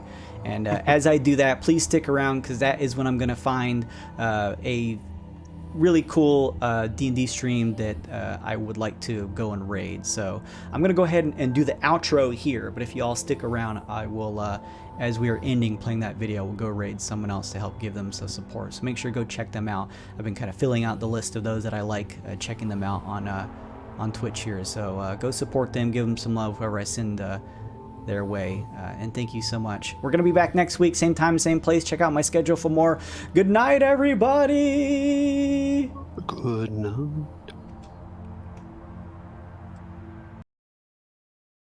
Now let's look at another one of these. This is where we the Dungeon Master. Well, the Dungeon Master is a person who plays God in the game. And he controls all the situations. In fact, the books tell him that he is the god of the game. And he controls the situations in the game, controls the way the players are moving through the dungeons, and then if he doesn't like someone, he can play pretty much against them. Do you think parents are aware that when the children play the game, that demon spirits are involved? I do not think that many parents are aware of what's inside the game. In fact, in my presentation, I show many pictures from the inside of the books just to show the images of this game. I mean, the gruesomeness of this game and the occult link to it. Well, I know that when I did my message, and this has happened, I have letter after letter where people took the pieces. Now, there's sixes involved in the pieces of the game, but they take the pieces of the game, they would throw them in the incinerator or the fireplace, and screams would come out because there seemed to be some kind of spiritual forces inhabiting those pieces, and children would drop out of life. They didn't want to study anymore. What are the pieces? for instance? Well, this game affects the most intelligent of our children. And the pieces include white witches, wizards, necromancers, the clerics, that type of thing. It includes evil wizards. It's a white versus black witchcraft. The good versus evil is white versus black witchcraft. And Anton LaVey, the writer of the Satanist Bible, says there is no such thing as white witchcraft. Well, being a Satan worshiper, he should know. Yeah, he should know.